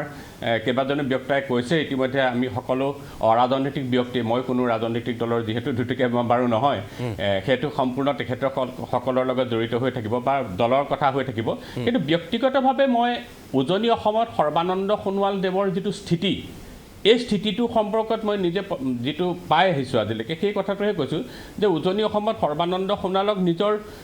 মই কোৱা নাই যে নামনি অসমত তেখেতক নাভাবে নেকি পাহাৰ ভৈয়ামত নাভাবে নেকি মই কোৱা নাই কিন্তু উজনি অসমে সৰ্বানন্দ সোণোৱালক যে নিজৰ পুত্ৰ সম জ্ঞান কৰে নিজৰ পুত্ৰৰ গতে ভাবে গতিকে সেই হিচাপত সৰ্বানন্দ সোণোৱাল ডাঙৰীয়াৰ প্ৰতি উজনি অসমৰ ৰাজ্যৰ লগতে অসমৰ ৰাইজৰ এটা আত্মিক ভাৱ আছে আৰু বিশ্বাস আছে ডাঙৰ কথা হ'ল যে উজনি অসমৰ পৰা তেখেতে প্ৰতিনিধিত্ব কৰিছে ছাত্ৰ সন্থাৰ পৰাই হওক বা আজি ৰাজনৈতিক বিধায়ক হিচাপে প্ৰতিনিধিত্ব কৰা সাংসদ হিচাপে প্ৰতিনিধিত্ব কৰা উজনি অসমৰ পৰাই প্ৰতিনিধিত্ব কৰিছে গতিকে উজনি অসমৰ ক্ষেত্ৰত উজনি অসমৰ জনসাধাৰণৰ তেখেতৰ প্ৰতি এটা বিশ্বাস আছে যে এখেতে কিবা এটা আমাৰ মানে প্ৰাপ্য আদায়ৰ ক্ষেত্ৰত বলিষ্ঠ ভূমিকা গ্ৰহণ কৰিব ছাত্ৰ সন্থাৰ পৰা ধৰি এতিয়ালৈকে সেই উজনি অসমৰ মানুহৰ সেই বিশ্বাসটো আছে ঠিক ঠিক আছে সেইকাৰণে বোধ হয় যে গতিকে তেওঁলোকে উজনিমুখী কৰিছে এই আশীৰ্বাদ যাত্ৰা কি ভাবিছে নাজানো আশীৰ্বাদ যাত্ৰা ঠিক আছে মই আকৌ আহিম আপোনাৰ কাষলৈ মই বৰঠাকুৰ ডাঙৰীয়া আকৌ আহিম আপোনাৰ কাষলৈ আকৌ আহিম কিন্তু এই মুহূৰ্তত যিহেতু এটা বাণিজ্যিক বিৰতি ল'ব লাগিব আমি বাণিজ্যিক বিৰতিটো প্ৰথমে লৈ ল'ব খুজিছোঁ কাৰণ আমি ক'ব খোজা নাই যে নামনি অসমত তেখেতক ভাল পায় নাপায় এই কথা আমি বিশ্লেষণ নিশ্চয় আজিৰ তাৰিখত কৰিব নোৱাৰোঁ কিন্তু আমি ৰাজনৈতিক দৃষ্টিকোণৰ পৰা কেতবোৰ দিশ আমাৰ চকুত পৰিছে গতিকে এই কথাখিনি আমি নিশ্চয় আলোচনা কৰিব লাগিব আৰু সেয়েহে কৈছোঁ যে ৰাজনৈতিক বাদানুবাদ নহয় যদিও অৰাজনৈতিক ব্যক্তিসকলৰ দৃষ্টিত এই জন আশীৰ্বাদ আচলতে বা এই জনৰ আশীৰ্বাদৰ আঁৰত কি ধৰণৰ নীতি থাকিব পাৰে এই কথাখিনি আমি পাতিব লাগিব আলোচনা কৰিব লাগিব তেখেতৰ গ্ৰহণযোগ্যতা সন্দৰ্ভত কথা আছে তেখেতৰ ভূমিকা সন্দৰ্ভতো কথা আছে তেখেতৰ দায়বদ্ধতা আৰু দায়িত্ব সন্দৰ্ভতো কথা পাতিবলগীয়া আছে সৰ্বানন্দ সোণোৱাল আজি কেন্দ্ৰীয় মন্ত্ৰী হিচাপে দায়িত্ব পোৱাৰ পিছত প্ৰথমবাৰলৈ নিজ মাতৃভূমিত পদাৰ্পণ কৰিছে আৰু লগে লগেই বিজেপিৰ যিসকল কৰ্মকৰ্তা দলৰ নেতা তেওঁলোকে সৰ্বানন্দ সোণোৱালক উষ্ম আদৰণি জনাইছে স্বয়ং মুখ্যমন্ত্ৰীয়ে আজি লোকপ্ৰিয় গোপীনাথ বৰদলৈ আন্তৰ্জাতিক বিমান বন্দৰৰ পৰা তেখেতক স্বাগতম জনাইছে তাৰপিছতে কেইবাটাও কাৰ্যসূচীত তেওঁ অংশগ্ৰহণ কৰিছে ভূপেন হাজৰিকাৰ সমাধি ক্ষেত্ৰত তেখেতে আজি সেৱা লৈছে আমি দেখিবলৈ পালোঁ কামাখ্যা ধামলৈ তেওঁ গৈছে গতিকে এই ধৰণৰ কেইবাটাও কাৰ্যসূচী লাচিত বৰফুকনৰ যি প্ৰতিমূৰ্তি তাত গৈ তেওঁ শ্ৰদ্ধা জ্ঞাপন কৰিছে এনেধৰণৰ আমি কাৰ্যক্ৰমণিকা দেখিলোঁ তাৰপিছত সাংবাদিকসকলক সম্বোধন কৰিছে দায়বদ্ধতাৰে আগুৱাই যোৱাৰ কথা কৈছে অসমখনক এতিয়াৰ যিগৰাকী মুখ্যমন্ত্ৰী ডক্টৰ হিমন্ত বিশ্ব শৰ্মা তেখেতৰ নেতৃত্বত সুন্দৰভাৱে আগুৱাই যোৱাৰ কথা কৈছে সহযোগিতা আদায়ৰ কথা কৈছে তাৰপিছত ৰাইজৰ পৰা আশীৰ্বাদ বিচাৰিবলৈ তেখেত কাইলৈ পুৱাই যিহেতু ৰাওনা হ'ব সেই কথাখিনি আমি অৱগত হৈছোঁ কাইলৈ কেইবাটাও কাৰ্যসূচী আছে পৰহিলৈ দিনটোতো আছে গতিকে এই ধৰণৰ যিটো বাতাবৰণ আমি দেখিছোঁ হয় অৱশ্যে এই কথা আমি উল্লেখ কৰিব লাগিব যে সকলো ৰাজনীতিকৰ যিসকল অনুৰাগী থাকে বা যিসকলে তেওঁক ভাল পায় মুখ্যমন্ত্ৰী হিচাপে তেখেতৰ কিছুমান কামক বহুলোকে আন্তৰিকতাৰে শলাগ লৈছে বিৰোধিতা থাকিবই সমালোচনা থাকিবই ৰাজনীতিকৰ ক্ষেত্ৰত এইবোৰ একেবাৰে সহজ কথা গতিকে সৰ্বানন্দ সোণোৱালৰ ক্ষেত্ৰতো ইয়াৰ ব্যতিক্ৰম নিশ্চয় হ'ব নোৱাৰে কিন্তু সৰ্বানন্দ সোণোৱালক যিসকল লোকে ভাল পায় কেৱল উজনি নামনি মধ্য বা বৰাক এনেধৰণৰ কথাবোৰ নাহে কিন্তু তাৰ মাজতো আজিৰ তাৰিখত আমাৰ মনত উদয় হোৱা প্ৰশ্নটো স্বাভাৱিকতে যিটো যে এই যিটো আশীৰ্বাদ যাত্ৰাৰ দুটা বৃহৎ কাৰ্যসূচী দুটা প্ৰান্তত আছে এই কথাখিনি মন কৰিব লাগিব সেই কাৰ্যসূচীৰ ভিতৰত আমি উল্লেখ কৰিব লাগিব মৰিয়নি বিধানসভা সমষ্টিৰ অন্তৰ্গত এক কাৰ্যসূচী সেই কাৰ্যসূচীৰ যথেষ্ট গুৰুত্ব আছে তাৰ ৰাজনৈতিক তাৰ নিশ্চয় কথা বতৰাও আছে আপোনালোকে জানে থাউৰা অন্যতম এটা বিধানসভা সমষ্টি য'ত বিধায়কগৰাকীয়ে তেওঁ পদত্যাগ কৰিছে মৰিয়নি বিধায়কে পদত্যাগ কৰিছে দুয়োটা সমষ্টিত দুটাকৈ কাৰ্যসূচী ৰখা হৈছে গতিকে এই ধৰণৰ কথা বতৰাবোৰ আমি কিন্তু আওকাণ কৰিব নোৱাৰোঁ আৰু তাৰ লগতে সৰ্বানন্দ সোণোৱালৰ যি ভূমিকা এই অঞ্চলসমূহৰ ৰাইজৰ তেখেতৰ প্ৰতি যিটো আস্থা বিশ্বাস এই কথাখিনিও আমি সমানে আলোচনা কৰিব লাগিব গতিকে মই দিগন্তৰ কাষলৈ আকৌ আহিব খুজিছোঁ পৰ্যায়ক্ৰমে যিহেতু কথাবোৰ আলোচনা কৰিছোঁ দিগন্ত আমি তেখেতৰ যি দপ্তৰ এই দপ্তৰক লৈ আমি ইয়াত আলোচনা কৰিছোঁ তেখেতৰ গুৰুত্ব কিদৰে কেনেকৈ বৃদ্ধি পাইছে কেন্দ্ৰীয় নেতৃত্বই কি ধৰণে কথাবোৰ ভাবিছে নৰেন্দ্ৰ মোদীয়ে কি ধৰণে কথাবোৰ ভাবিছে সেই কথাখিনি উপলব্ধি সকলোৰে হৈছেই ইতিমধ্যে ৰাজনীতিৰ যিসকলে অ আ ক খ বুজে তেওঁলোকে বাৰুকৈ বুজিছে যে সৰ্বানন্দ সোণোৱালৰ ভূমিকা তেখেতৰ গুৰুত্ব আজিৰ তাৰিখত কিমান কিন্তু তাৰ লগতে আমি তেখেতৰ যিটো আগমন আজি তেখেতৰ আগমনৰ লগে লগে এটা কাৰ্যসূচী যি ধৰণে আমি পুনতে উল্লেখ কৰিছোঁ যে কেৱল অসম কেন্দ্ৰিক কাৰ্যসূচী অসমলৈ সৰ্বানন্দ সোণোৱাল অহাৰ কাৰণে সেই কাৰ্যসূচীটো ইয়াত তেখেতৰ যাত্ৰাৰ লগত ইয়াত সাঙুৰ খুৱাই আমি তেওঁলোকে আয়োজন কৰা দেখিছোঁ কিন্তু আমি ক'ব লাগিব যে এই কথাটো যিটো কথা মই কৈছোঁ যে উজনি অসমমুখী হৈছে কথাবোৰ তেখেতক নামনি অসমৰ মানুহেও ভাল পায় বৰাকৰ মানুহেও ভাল পায় এই কথাবোৰ আজিৰ তাৰিখত কিন্তু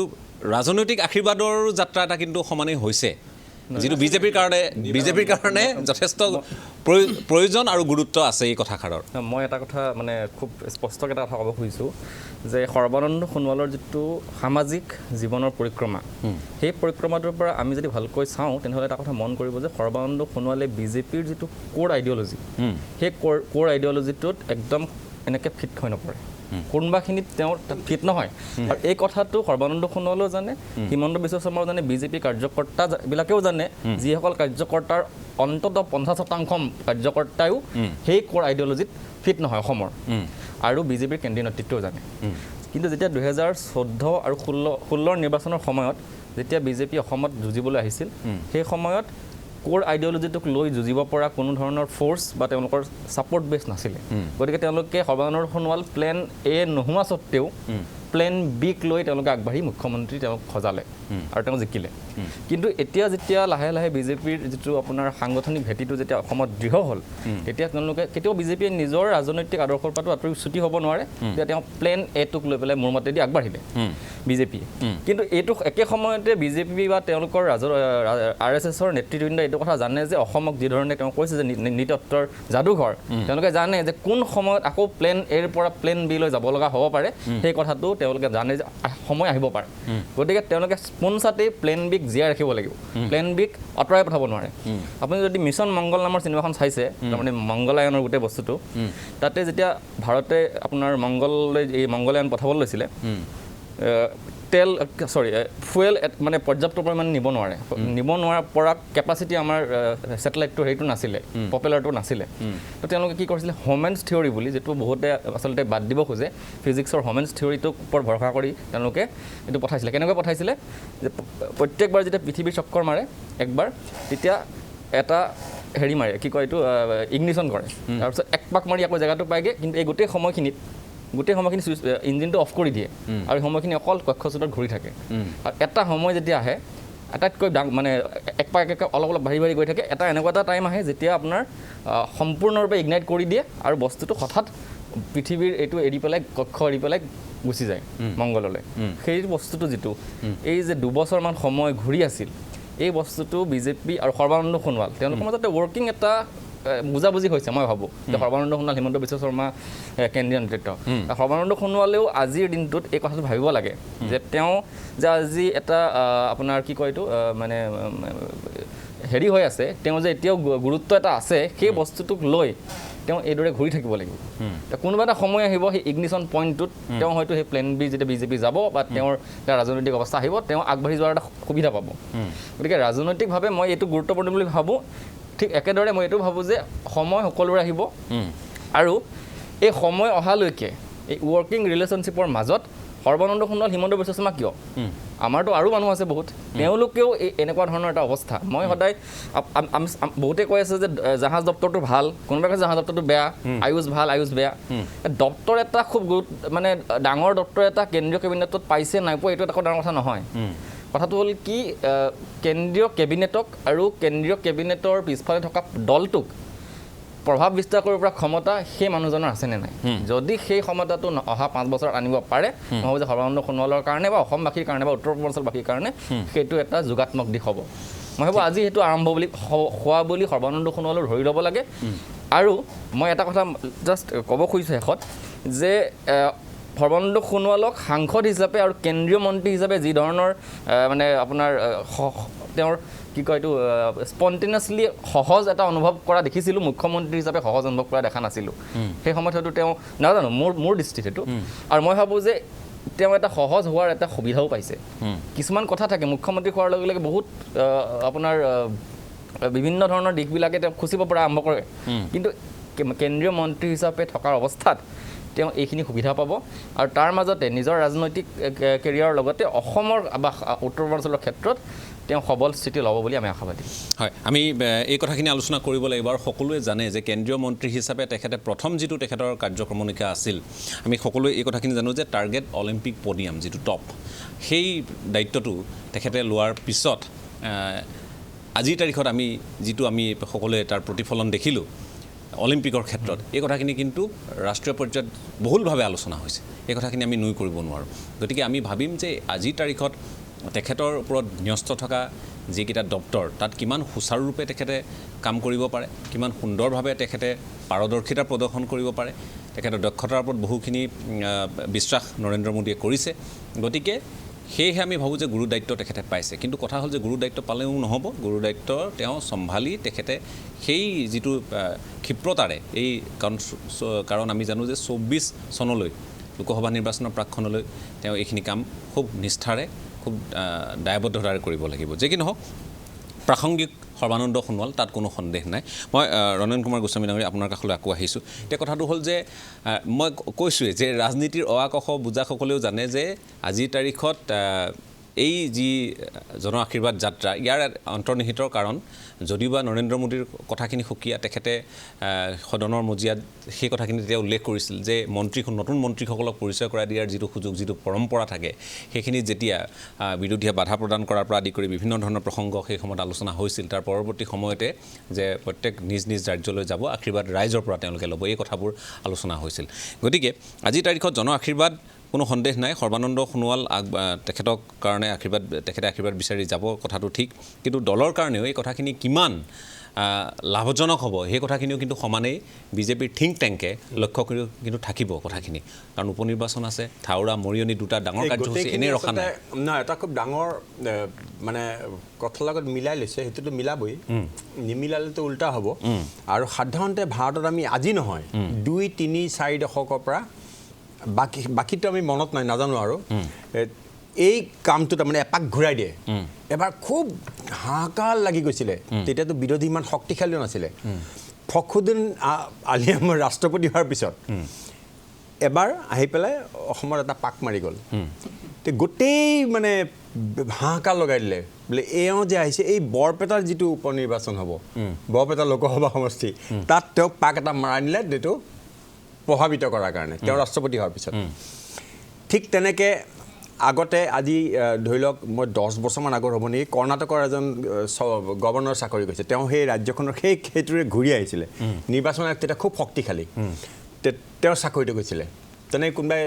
আপত্তি কৰিলে যে তেওঁ এইকাৰণে ঘূৰিছে তেওঁ ভাল উত্তৰ দিব নোৱাৰিলে মোৰ মনত নাই আচলতে নাম চাম একো মনত নাই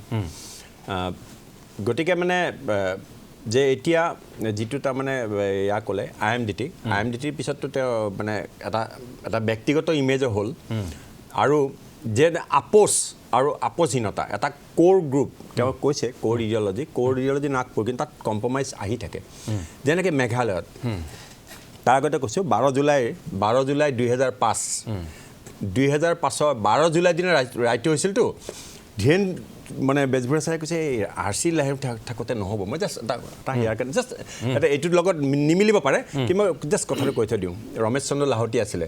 ৰমেশ চন্দ্ৰ লাহোটী থাকিলে এই ৰাইটো পাম জানো আমি ছাৰে কৈছিলে দে মোক ব্যক্তিগত ইয়াত আপুনি কৈছিলে তে সেই RC লাহোটী থকা দিনতো হৈছে 2005 চনৰ 12 জুলাই 2005 চনৰ 12 জুলাই দিনা ৰাইটো হৈছিলে তাত মানে যিটো কথা আছে আৰু যে এই ধৰণৰ আচ্ছা সেইবিলাক বাৰু আইনখনৰ কথা পাতিবলৈ দেৰি হৈ যাব কিন্তু যিটো আপোচ কৰে আপুনি ইয়াৰ আগৰ যিটো মেঘালয়ৰ যিটো বিধানসভা নিৰ্বাচন তাত কৈছে যে এনেকৈ গৌ সুৰক্ষা এনেকুৱা ধৰণৰ কথা হ'লেতো নহ'ব বুলিও নহয় তাত যি ধৰণে চলে সেই ধৰণে চলিব আজি কিছুদিন আগতে আজি 2 মাহো হোৱা নাই 2 মানে 1 মাহো হোৱা নাই নেকি মেঘালয়ত যিজন বিজেপিৰ পিনৰ পৰা আলেকজেণ্ডাৰ হেক বৰ সংঘাত থকাৰ কাৰণে তেওঁক বাদ দিলে বোলে আপোনালোকে বেলেগ এজন মানুহ দিয়ক বেলেগ দিলে তেওঁ শপত গ্ৰহণ কৰা 3 দিন পিছতে কৈছে যে মাংসটো আমি খাব লাগে আৰু গৌ মাংস বেছি খাব লাগে ৰেকৰ্ডেড দেই এইটো মানে কোনো বিৰোধী দলে সাজি কোৱা কথা নহয়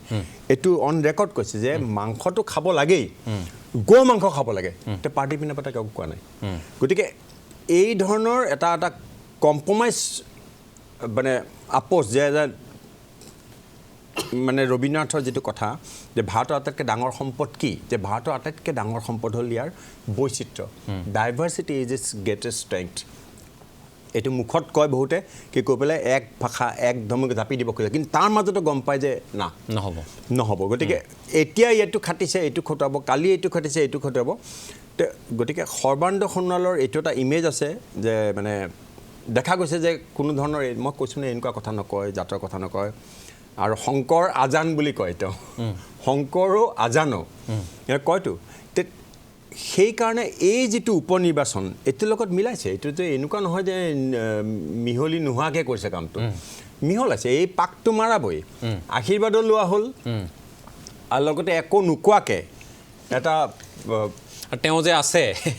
তেওঁ যে আছে আছে। তেওঁৰ গুৰুত্ব আছে বা এনেকুৱা আছে আৰু তেখেতৰ গ্ৰহণযোগ্যতাৰ ওপৰত বহু কথা নিৰ্ভৰ কৰে গ্ৰহণযোগ্যতাৰ ওপৰত যিহেতু আছেই গ্ৰহণযোগ্যতা গতিকে বহু কথা নিৰ্ভৰ কৰিব সেই ধৰণৰ কথাটো উপ নিৰ্বাচনটো আহি আছে উপ নিৰ্বাচনৰ আগতে পাক এটা মাৰাই দিলে আকৌ আশীৰ্বাদ যাত্ৰা আকৌ তাত কোভিডৰ বাধাবিলাক আছে বেছি কৰিলে আকৌ ৰাজনৈতিকভাৱে ওলোটা হৈ যাব গম পাইছোঁ গতিকে ইয়াৰ এটা উপ নিৰ্বাচনৰ দিশ থাকিব সকলো ঠাইতে আছে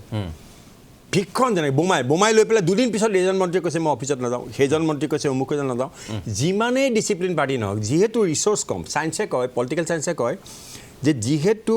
সমল কম সকলোকে পাৱাৰটো লাগে সীমিত গতিকে তেওঁলোকৰ যিমানেই সুসংবদ্ধ দল নহওক তেওঁলোকৰ মাজত কাজিয়া হ'বই গতিকে এইটো এটা নতুন কথা নহয় কিন্তু তাৰ মাজতো কিয় ইয়াৰ চাকৰিটো কিয় ছত্তীশগড়ত ইমানকৈ মুখ্যমন্ত্ৰীকে সলনি গম পাইছোঁ খোলাখুলি বিদ্ৰোহ কৰিছে না উত্তৰ প্ৰদেশত কি উত্তৰ প্ৰদেশত ডেপুটি চিফ মিনিষ্টাৰৰ ছোৱালীৰ বিয়াত যোৱা নাই কিন্তু ওপৰৰ পৰা নিৰ্দেশ আহিল যে তুমি ঘৰত গৈ 8 মঙলা দিয়া বা এয়া দিনত যোৱা তেতিয়াহ'লে মুকলি বিদ্ৰোহ কৰিছে না তাততো মুকলি বিদ্ৰোহ এনেকুৱা ধৰণৰ কথা নাই যে আমাৰ নাথাকিব হয় নহয় কিন্তু এতিয়াও আমি প্ৰকাশ্য বিদ্ৰোহ আমি ইয়াত হৈছে বুলি আমি ক'ব নোৱাৰোঁ প্ৰকাশ্য বিদ্ৰোহ হোৱা নাই আজি আমি আশা দেখা নাই এতিয়া হয় কাৰণ সকলো এতিয়া সন্তুলিত এতিয়া কথাকে আমি যিটো কথা পাতিছোঁ যিটো কথা যে এই যিটো ঠিক উজনিমুখী বুলি ক'লে অলপ মানে মোৰ মানে এয়া লাগে এইটো ঠিক মানে এক ধৰণৰ আশীৰ্বাদটো বিচাৰিব ৰাজনৈতিক নেতাই ৰাজনৈতিক আশীৰ্বাদ বিচাৰিব আমাৰ প্ৰশ্নটো হ'ল বিজেপি নেতৃত্ব এইটো ধুবুৰীমুখী কিয় নকৰিলে ধুবুৰীমুখী নকৰিলে কাৰণ তাত নাই এতিয়া ধুবুৰীত বেলটৰ কাৰবাৰ নাই হয় হয় সমষ্টিত উপ নিৰ্বাচন হ'ব তাৰেতো আৰু নামনি অসমৰ সেই দুটা সমষ্টিত সৰ্বানন্দ সোণোৱাল যাব লগা নাই 3 দিনত তেওঁ গতি সভা ঘূৰিবও নোৱাৰে যাব লগা আছে এতিয়া উজনিৰ ফালে আচলতে থাউৰা কথা আছে মৰিয়নিৰ কথা আছে জিকিব হয়তো ক'ব নোৱাৰে আপুনি নিজে কিন্তু যিহেতু তেওঁৰ উপস্থিত কাৰণ দুইটাই খুব ক্ৰিটিকেল ধৰণে নিৰ্বাচনৰ ৰূপজ্যোতি কুৰ্মীৰ কথাটো এটা এতিয়া ৰূপজ্যোতি নিজে এতিয়া বিভিন্ন টেনশ্যনত আছে গতিকে আৰু এই 6টা চিটে 6টাই হ'ব এতিয়া যিহেতু ভৱানীপুৰৰ কথাটো আহিছে এইটো আৰু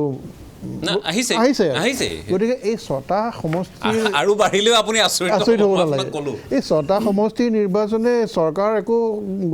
সাল সলনি একো হেৰি নকৰিব পাৰে কিন্তু প্ৰেষ্টিজ ইছ্যু হৈছে নহয় এতিয়া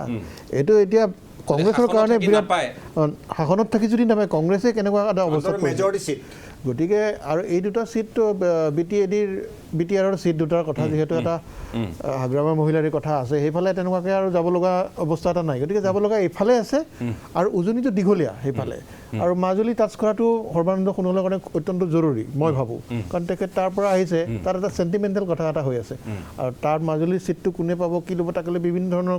জল্পনা কল্পনা এতিয়াও কিন্তু শেষ হোৱা নাই কিন্তু ক'ব নোৱাৰে সোণোৱাল ঘূৰি অহাৰ পিছত কি ৰূপ লয় আপুনি ক'ব নোৱাৰে কিন্তু গতিকে সকলো ফালৰ পৰাই কি কয় আইৰ বাৰ্তা গংগাৰ একে হৈছে দুইটা মিলি গৈছে কেন্দ্ৰীয় নেতৃত্বই কৈছে এইটো আমি দিছোঁ আমাৰ ষ্ট্ৰিকচাৰটো এইটো কিন্তু ৰাজ্যিক নেতৃত্বই এইটো মিলাই লৈছে লৈ পেলাই এইটো এটা হৈছে আমি বৰ বেছি ক্ৰিটিকেলি এনেকৈ চাব নালাগে বৰাকলৈ কিয় নগ'ল নামনিলৈ কিয় নগ'ল বিৰাট ক্ৰিটিকেলি ভাবিবৰ দৰকাৰ নাই এজন মানুহ কিমান যাব তেওঁ 3 দিনত এইফালে যোৱাটোৱে জৰুৰী এইফালে ক্ৰিটিকেল নহ'লে কি হ'ব আপুনি সামাজিক মাধ্যম খুলিবই নোৱাৰে আজি অতুল বৰা কিয় নাই কেশৱ মহন্ত কিয় নাই এইবোৰো আলোচনা হৈছে এইটো হ'ব কিন্তু মই কি কৈছোঁ তেওঁলোকক মন্ত্ৰী হিচাপে নিৰ্বাচনত অন্তৰ্ভুক্ত কোনে কৰিছে পাৰ্টিৰ ইমেজ বিল্ডিঙৰ দায়িত্ব আমাৰ নহয়তো আমি আলোচনা কৰিম পাৰ্টিয়ে দলৰ কথাখিনি নিৰপেক্ষভাৱে কি কথাবোৰ জনসম্পৰ্কৰক্ষী বিষয়া যিহেতু নহয় আমি কিয় নাচাম ঠিক আছে হয় নহয় মই এইটো কোৱা নাই গোস্বামী ডাঙৰীয়া এটা বেলেগ কথা এটা ক'লে মই কি কৈছোঁ এই 6টা সমষ্টিৰ উপ নিৰ্বাচনক লৈ পেলাই সৰ্বানন্দ সোণোৱাল ক'লৈ যাব বাকী কেইটা কথা মই কোৱা নাই কেশৱ মহন্ত অতুল বৰাৰ কথা মই অনা নাই মই কৈছোঁ এই যোৱাটো কিয় গ'ল বৰাকত কিয় নগ'ল নামনিত কিয় নগ'ল আৰম্ভণি যাত্ৰা তেখেতে কেন্দ্ৰীয় মন্ত্ৰী হিচাপে শপত লোৱাৰ পিছত দায়িত্ব লোৱাৰ পিছত এটা আৰম্ভণি যাত্ৰা কিন্তু ইয়াত ৰাজনৈতিক দৃষ্টিকোণ যে এটা নিহিত হৈছে দলৰ ক্ষেত্ৰত মই তেখেতৰ ইয়াত কি ভূমিকা আছে নাই সেইটোতকৈ ডাঙৰ কথা হৈছে দলে কি বিচাৰিছে সেইটোও কিন্তু এটা ডাঙৰ কথা সেই কথাবোৰ গুৰুত্বপূৰ্ণ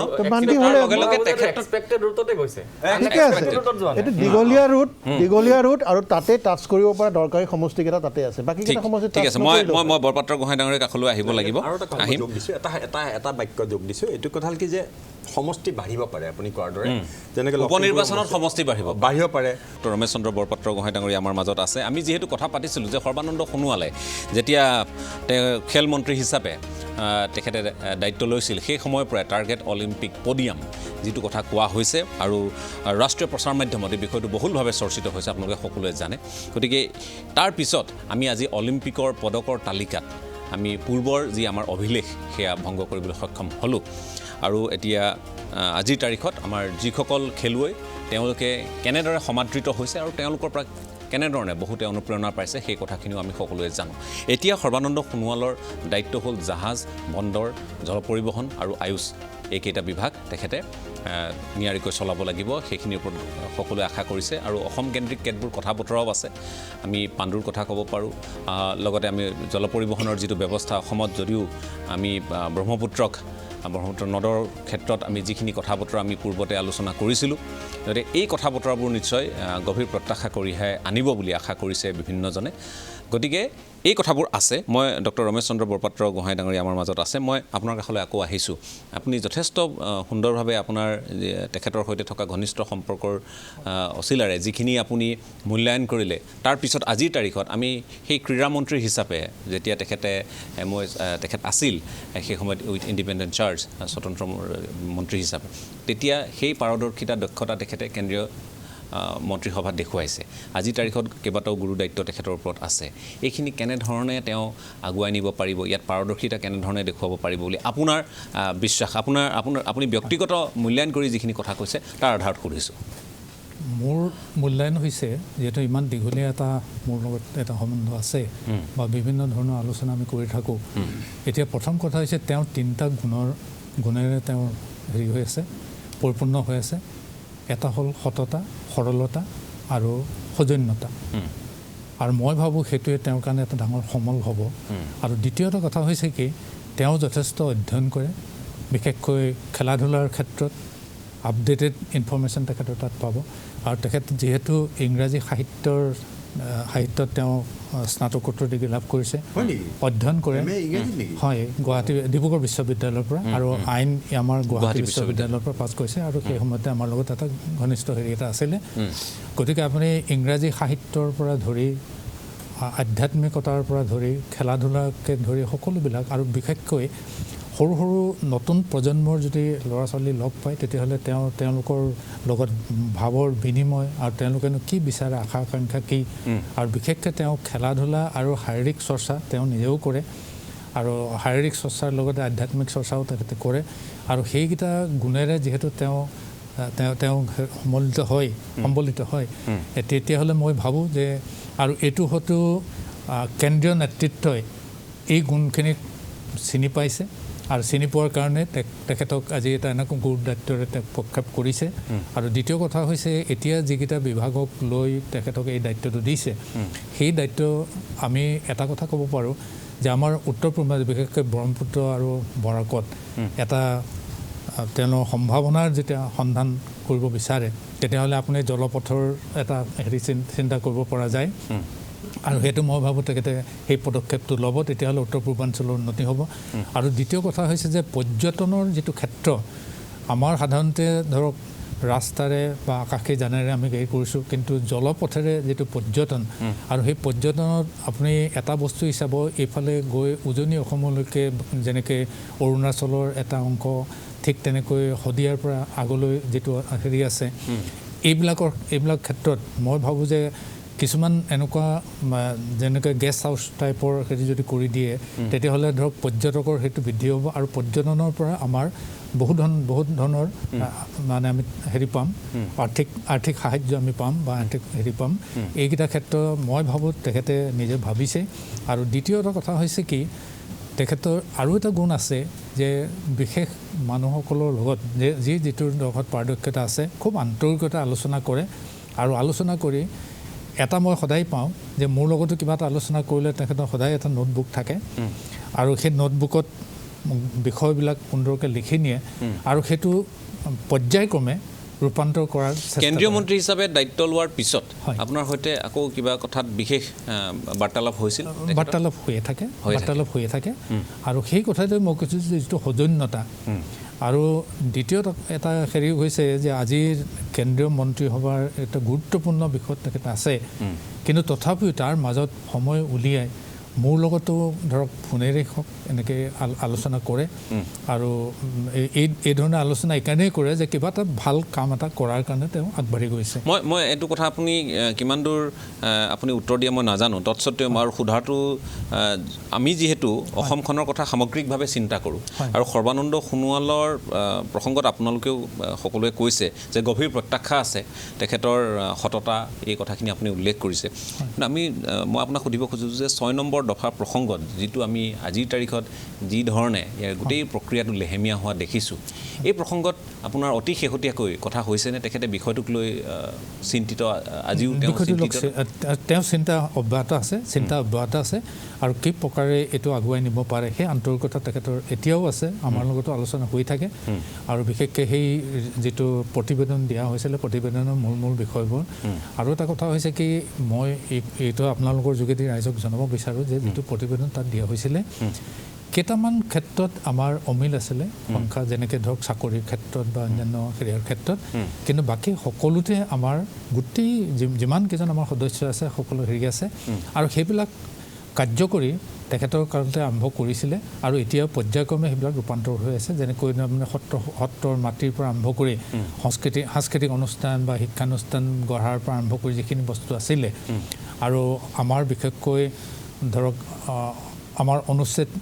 ভাৰতীয় সংবিধানৰ অনুচ্ছেদ 29 ক তাত এই কথাটোৱে কৈছে যে প্ৰতিটো জনগোষ্ঠীৰ নিজৰ ভাষা সংস্কৃতি ইতিহাসক ৰক্ষা কৰাৰ যিটো মৌলিক অধিকাৰ সেই অধিকাৰত প্ৰাধান্য দি আৰু তেখেতে সেইটা ভূমিকা লৈছে বা এতিয়া আমাৰ লগতো আলোচনা কৰে আৰু মই ভাবোঁ এটা বলিষ্ঠ পদক্ষেপ ল'ব আৰু যিহেতু কেন্দ্ৰত এই সুবিধাটো পাইছে প্ৰত্যক্ষভাৱে তেখেতে আলোচনা কৰিব আৰু দ্বিতীয় কথা হৈছে কি যে প্ৰত্যেক ৰাজ্যৰ এটা সুকীয়া বৈশিষ্ট্য আছে সংবিধানৰ মতে সেইকাৰণে আমাৰ সংবিধানৰ আৰ্টিকল 1ত কোৱা হৈছে ইউনিয়ন অফ ষ্টেটছ গতিকে ষ্টেটৰ প্ৰাধান্যটো সদায় থাকিবই সেই ষ্টেটখন সৰুৱে হওক বা ডাঙৰেই হওক সমদৃষ্টিৰে সকলোৰে সমবিকাশৰ কথা চাব লাগিব আৰু যিটো সমন্বয়ৰ কথা সেই দৃষ্টিভংগীৰে চাব লাগিব আৰু সেইখিনি ক্ষেত্ৰত মই ভাবোঁ তেখেতৰ যিটো আন্তৰিকতা আজি মোৰ লগত থকা সম্পৰ্কৰ বাবে বা মোৰ লগত আলোচনা কৰি থাকে সেইফালৰ পৰা মই দৃঢ়ভাৱে ভাবোঁ যে তেখেতে এটা বলিষ্ঠ পদক্ষেপ ল'ব আৰু আমিও এইটো কৈছোঁ যে যেতিয়া আমাৰ কিবা সহায়ৰ প্ৰয়োজন হয় আমি আগবাঢ়িম জাতীয় স্বাৰ্থত আৰু ৰাজনৈতিক হেৰিয়াৰ পৰিৱেশৰ ঊৰ্ধত থাকেই জাতীয় স্বাৰ্থত এই কামখিনি তেখেতে কৰিব পাৰিব বুলি মোৰ দৃঢ় বিশ্বাস মই আপোনাক ধন্যবাদ জ্ঞাপন কৰিছোঁ মই বৰঠাকুৰ ডাঙৰীয়া আপুনি যদি শুনি আছে আমাৰ অনুষ্ঠান শেষ কৰিবৰ হ'ল গতিকে মই আপোনাৰ কাষলৈ শেষ প্ৰশ্নটো লৈ আহিছোঁ প্ৰশ্ন বুলি তেনেকৈ নহয় যে আজিৰ তাৰিখত যিবোৰ আমি কাৰ্যক্ৰমণিকা দেখিছোঁ আৰু যি ধৰণে তেখেতৰ পৰা ভূমিকা লোৱাটো সকলোৱে বিচাৰিছে আজিৰ এই মঞ্চতে ডক্টৰ ৰমেশ চন্দ্ৰ বৰপাত্ৰ গোহাঁই ডাঙৰীয়াই আশা কৰিছে গভীৰভাৱে আশা কৰিছে আৰু দৃঢ়তাৰে বিশ্বাস কৰিছে যে সৰ্বানন্দ সোণোৱালে এতিয়া কেন্দ্ৰীয় মন্ত্ৰী হিচাপে দায়িত্ব লৈ দিল্লীতেই যিহেতু তেখেত প্ৰায় ব্যস্ত থাকিব লাগিব কেন্দ্ৰীয় মন্ত্ৰীসভাৰ তেখেতৰ সতীৰ্থসকলৰ সৈতে কথা বতৰা পাতিব গৃহমন্ত্ৰীৰ সৈতে আলোচনা কৰাৰ তেওঁ যিহেতু নিতৌ সুযোগ পাব বা নৰেন্দ্ৰ মোদীৰ সৈতে আলোচনা কৰাৰ কাৰণে নিতৌ সুযোগ পাব গতিকে অনাগত সময়ত অসমৰ যিকেইটা স্পৰ্শকাতৰ বিষয় সেইকেইটা অকণমান ত্বৰান্বিত হোৱাৰ এটা অৱকাশ আছে গতিকে আপুনি কি ভাবে শেষত কি ক'ব খুজিব মই শেষত এটা কথাই কওঁ যে অসমৰ বৰ্তমান আমি যিটো দেখি আছোঁ এই ক্ষেত্ৰত অসমৰ সামগ্ৰিকভাৱে বৰ্তমান ভাগ্য উদয় হৈছে বুলি আমি অনুভৱ কৰিছোঁ এইটো কথাৰ কাৰণে কৈছোঁ যে সৰ্বানন্দ সোণোৱাল ডাঙৰীয়া মুখ্যমন্ত্ৰী হৈ থকাৰ অৱস্থাত তেখেতে মূল্যবোধৰ ৰাজনীতি প্ৰতিষ্ঠা কৰি থৈ গৈছে আৰু যিটো কথা মাননীয় অসমৰ বৰ্তমানৰ মুখ্যমন্ত্ৰী ডক্টৰ হিমন্ত বিশ্ব শৰ্মাই শপত গ্ৰহণ কৰোঁতেই তেখেতে সেই কথাটো উল্লেখ কৰিছে যে সৰ্বানন্দ সোণোৱাল ডাঙৰীয়াই প্ৰতিষ্ঠা কৰি থৈ যোৱা মূল্যবোধৰ ৰাজনীতি তেখেতে অবিৰতভাৱে সেই কাম কাৰ্যকৰী কৰি যাব তেওঁ সেইখিনি মানি সুন্দৰভাৱে পৰিচালনা কৰি যাব সুন্দৰভাৱে আগবঢ়াই লৈ যাব গতিকে মই এই বৰ্তমান সময়টো এনেধৰণেও অনুভৱ কৰিছোঁ যে যিগৰাকী মাননীয় মুখ্যমন্ত্ৰীক সৰ্বানন্দ সোণোৱাল ডাঙৰীয়াই নিজেই প্ৰস্তাৱ কৰি পেলাই দলৰ নেতা পাতি মুখ্যমন্ত্ৰীৰ আসনলৈ আগবঢ়াই লৈ গ'ল আৰু তেওঁলোকৰ যিটো জুতি বৰ্তমান অসম তথা উত্তৰ পূৰ্বাঞ্চলৰ তথা ভাৰতবৰ্ষৰ বাবে আমাৰ এটা বহুত ডাঙৰ গৌৰৱৰ বিষয় যে বৰ্তমান অসমত মুখ্যমন্ত্ৰী হিচাপে ডক্টৰ হিমন্ত বিশ্ব শৰ্মা আৰু অসমক প্ৰতিনিধিত্ব কৰি সৰ্বানন্দ সোণোৱাল ডাঙৰীয়াই ৰাষ্ট্ৰীয় আপোনাৰ কেন্দ্ৰীয় মন্ত্ৰীসভাত স্থান লৈছে আৰু অসমৰ ক্ষেত্ৰত কেন্দ্ৰত থাকি যিখিনি তেখেতে কৰিব পাৰে আৰু অসমত হিমন্ত বিশ্ব শৰ্মা ডাঙৰীয়াই যিখিনি কৰিছে এই সুন্দৰ জুতিটোৱে অসমৰ বৰ্তমান সামগ্ৰিকভাৱে এটা ভাগ্যোদয়ৰ ভাগ্যোদয়ৰ সময় বুলি ক'ব পাৰোঁ। ঠিক আছে, মই ধন্যবাদ জ্ঞাপন কৰিছোঁ। হয় হয় হয় হয়, কিবা ক'ব খুজিছিল চমুকৈ? হয়, ক'ব খুজিছোঁ। হয়, আৰু সেই মোৰ বোধেৰে এই যিটো সৰ্বানন্দ সোণোৱাল ডাঙৰীয়া আৰু মাননীয় হিমন্ত বিশ্ব শৰ্মা ডাঙৰীয়াৰ যিটো বৰ্তমানৰ জুতি, এই জুতিটোৱে আজি বৰ্তমানৰ চৰকাৰখনে 100 দিন পূৰ্ণ কৰিছে। গতিকে আজি অসমৰ মাননীয় মুখ্যমন্ত্ৰীগৰাকীয়ে 10টা সংকল্পৰে অসমবাসীক আহ্বান জনাইছে। এইখিনি সময়ত সৰ্বানন্দ সোণোৱাল ডাঙৰীয়াক যিহেতু তেখেতে জ্যেষ্ঠ হিচাপে শ্ৰদ্ধা কৰে আৰু অসমৰ মাননীয় মুখ্যমন্ত্ৰী মহোদয় তথা অসমৰ চৰকাৰখনৰ কাৰণে জ্যেষ্ঠ হিচাপে তেওঁ অসমৰ জনসাধাৰণৰ পৰা আশীৰ্বাদ বিচাৰিছে বুলি মই নিজে অনুভৱ কৰোঁ। আশীৰ্বাদ বিচাৰিবলৈ হয়, ধন্যবাদ জ্ঞাপন কৰিছোঁ। ধন্যবাদ জ্ঞাপন কৰিছোঁ। ইলেকশ্যন আহিছে, গম পাইছোঁ। মই ধন্যবাদ জ্ঞাপন কৰিছোঁ। মই সকলোকে ধন্যবাদ জ্ঞাপন কৰিছোঁ। আজি যিহেতু আমি কথা পাতিলোঁ সৰ্বানন্দ সোণোৱালৰ, আকৌ যিহেতু তেখেত আগমন ঘটিছে, তেখেত পদাৰ্পণ কৰিছে আজিৰ তাৰিখত, তাকো কেন্দ্ৰীয় মন্ত্ৰী হিচাপে প্ৰথমবাৰৰ কাৰণে তেখেতে এইবাৰ শপত লোৱাৰ পিছত আহিছে। ইয়াৰ আগতেও তেওঁ কেন্দ্ৰীয় মন্ত্ৰী আছিল, সকলোৱে জানে। তাৰপিছত তেখেত ৰাজ্যৰ মুখ্যমন্ত্ৰী হৈছিল। আপোনালোকে সকলোৱে জানে যে সদৌ অসম ছাত্ৰ সন্থাৰ মজিয়াৰ পৰা বিজেপিৰ ৰাজ্যিক সমিতিৰ সভাপতিৰ দায়িত্ব পালন কৰি 2014 চনত যি চমকপ্ৰদ উত্থান দলটোৱে ইয়াত কৰিবলৈ সক্ষম হৈছিল অসমৰ নিৰ্বাচনৰ ক্ষেত্ৰত, তাৰ পৰৱৰ্তী সময়ত 2016 চনত মিত্ৰজোঁটৰ চৰকাৰ গঠন হৈছিল, সৰ্বানন্দ সোণোৱাল মুখ্যমন্ত্ৰী হৈছিল। এইবাৰ যিহেতু চৰ্চাত আছিল সৰ্বানন্দ সোণোৱাল, হিমন্ত বিশ্ব শৰ্মাৰ প্ৰসংগবোৰ আহিলে, এই প্ৰসংগবোৰ আলোচনা হোৱাৰ মাজত সৰ্বানন্দ সোণোৱালে হাঁহি মুখে হিমন্ত বিশ্ব শৰ্মাক যি দায়িত্ব অৰ্পণ কৰিলে, অতি হেলাৰঙে মুখ্যমন্ত্ৰীৰ যিখন চকী হিমন্ত বিশ্ব শৰ্মাৰ বাবে এৰি দিলে। তাৰ পৰৱৰ্তী সময়ত তেওঁ পুৰস্কৃত হ'ল। বহুতে ইটিকিঙো কৰে এই বিষয়টোক লৈ, তুচ্ছতাছিল্য কৰে। কিন্তু তাৰ পৰৱৰ্তী সময়ত সৰ্বানন্দ সোণোৱালে স্থিতপ্ৰজ্ঞ হিচাপে যিখিনি দায়িত্ব কেন্দ্ৰই বা কেন্দ্ৰীয় নেতৃত্বই তেখেতৰ ওপৰত ন্যস্ত কৰিলে, সেইখিনি অতি সুচাৰুৰূপে পালন কৰাৰ দিশে অগ্ৰসৰ হৈছে। আৰু অসমবাসী হিচাপে আমি ভাবিম যে কেন্দ্ৰত অসমৰ এগৰাকী সবল মন্ত্ৰী আছে, অভিজ্ঞ ব্যক্তি, তেওঁ কেন্দ্ৰীয় মন্ত্ৰীৰ দায়িত্ব তেওঁ লৈছে। তেখেতে যাতে নিজৰ ওপৰত ন্যস্ত দায়িত্বখিনি সুচাৰুৰূপে পালন কৰে, পাৰদৰ্শিতা প্ৰদৰ্শন কৰে, তাৰ লগতে অসমখনৰ সৰ্বাংগীন উন্নতি আৰু বিকাশৰ কাৰণে বৰ্তমানৰ চৰকাৰখনক কেনেধৰণে তেওঁ পৰামৰ্শ দিয়ে সেইখিনিও স্বাভাৱিকতে লক্ষণীয় হ'ব। সৰ্বানন্দ সোণোৱাল, হিমন্ত বিশ্ব শৰ্মাৰ মাজত সংঘাত আছে নে তেওঁলোকৰ মাজত সমন্বয় আছে, এই প্ৰসংগবোৰ আমি কাহানিও ভাবি উৰ পেলাব নোৱাৰিম, এই কথাখিনিও ঠিক। কিন্তু একে সময়তে দৃষ্টিকোণৰ ৰূপত আজি প্ৰকট হৈছে যে তেখেতে মন্ত্ৰীসভাত এটা সময়ত স্থান দিয়া অতুল বৰা,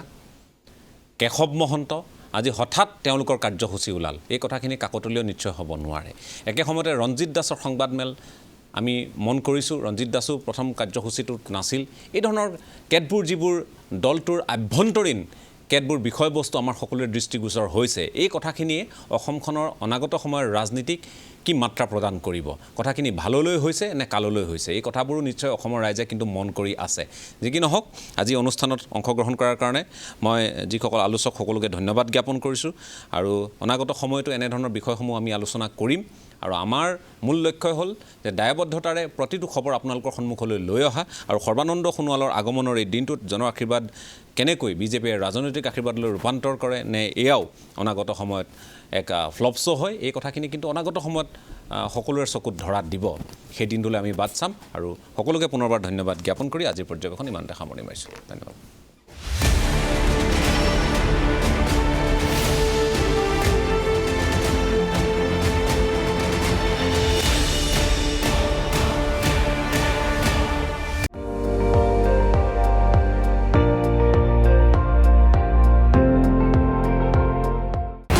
আপুনি চাই আছে ND24,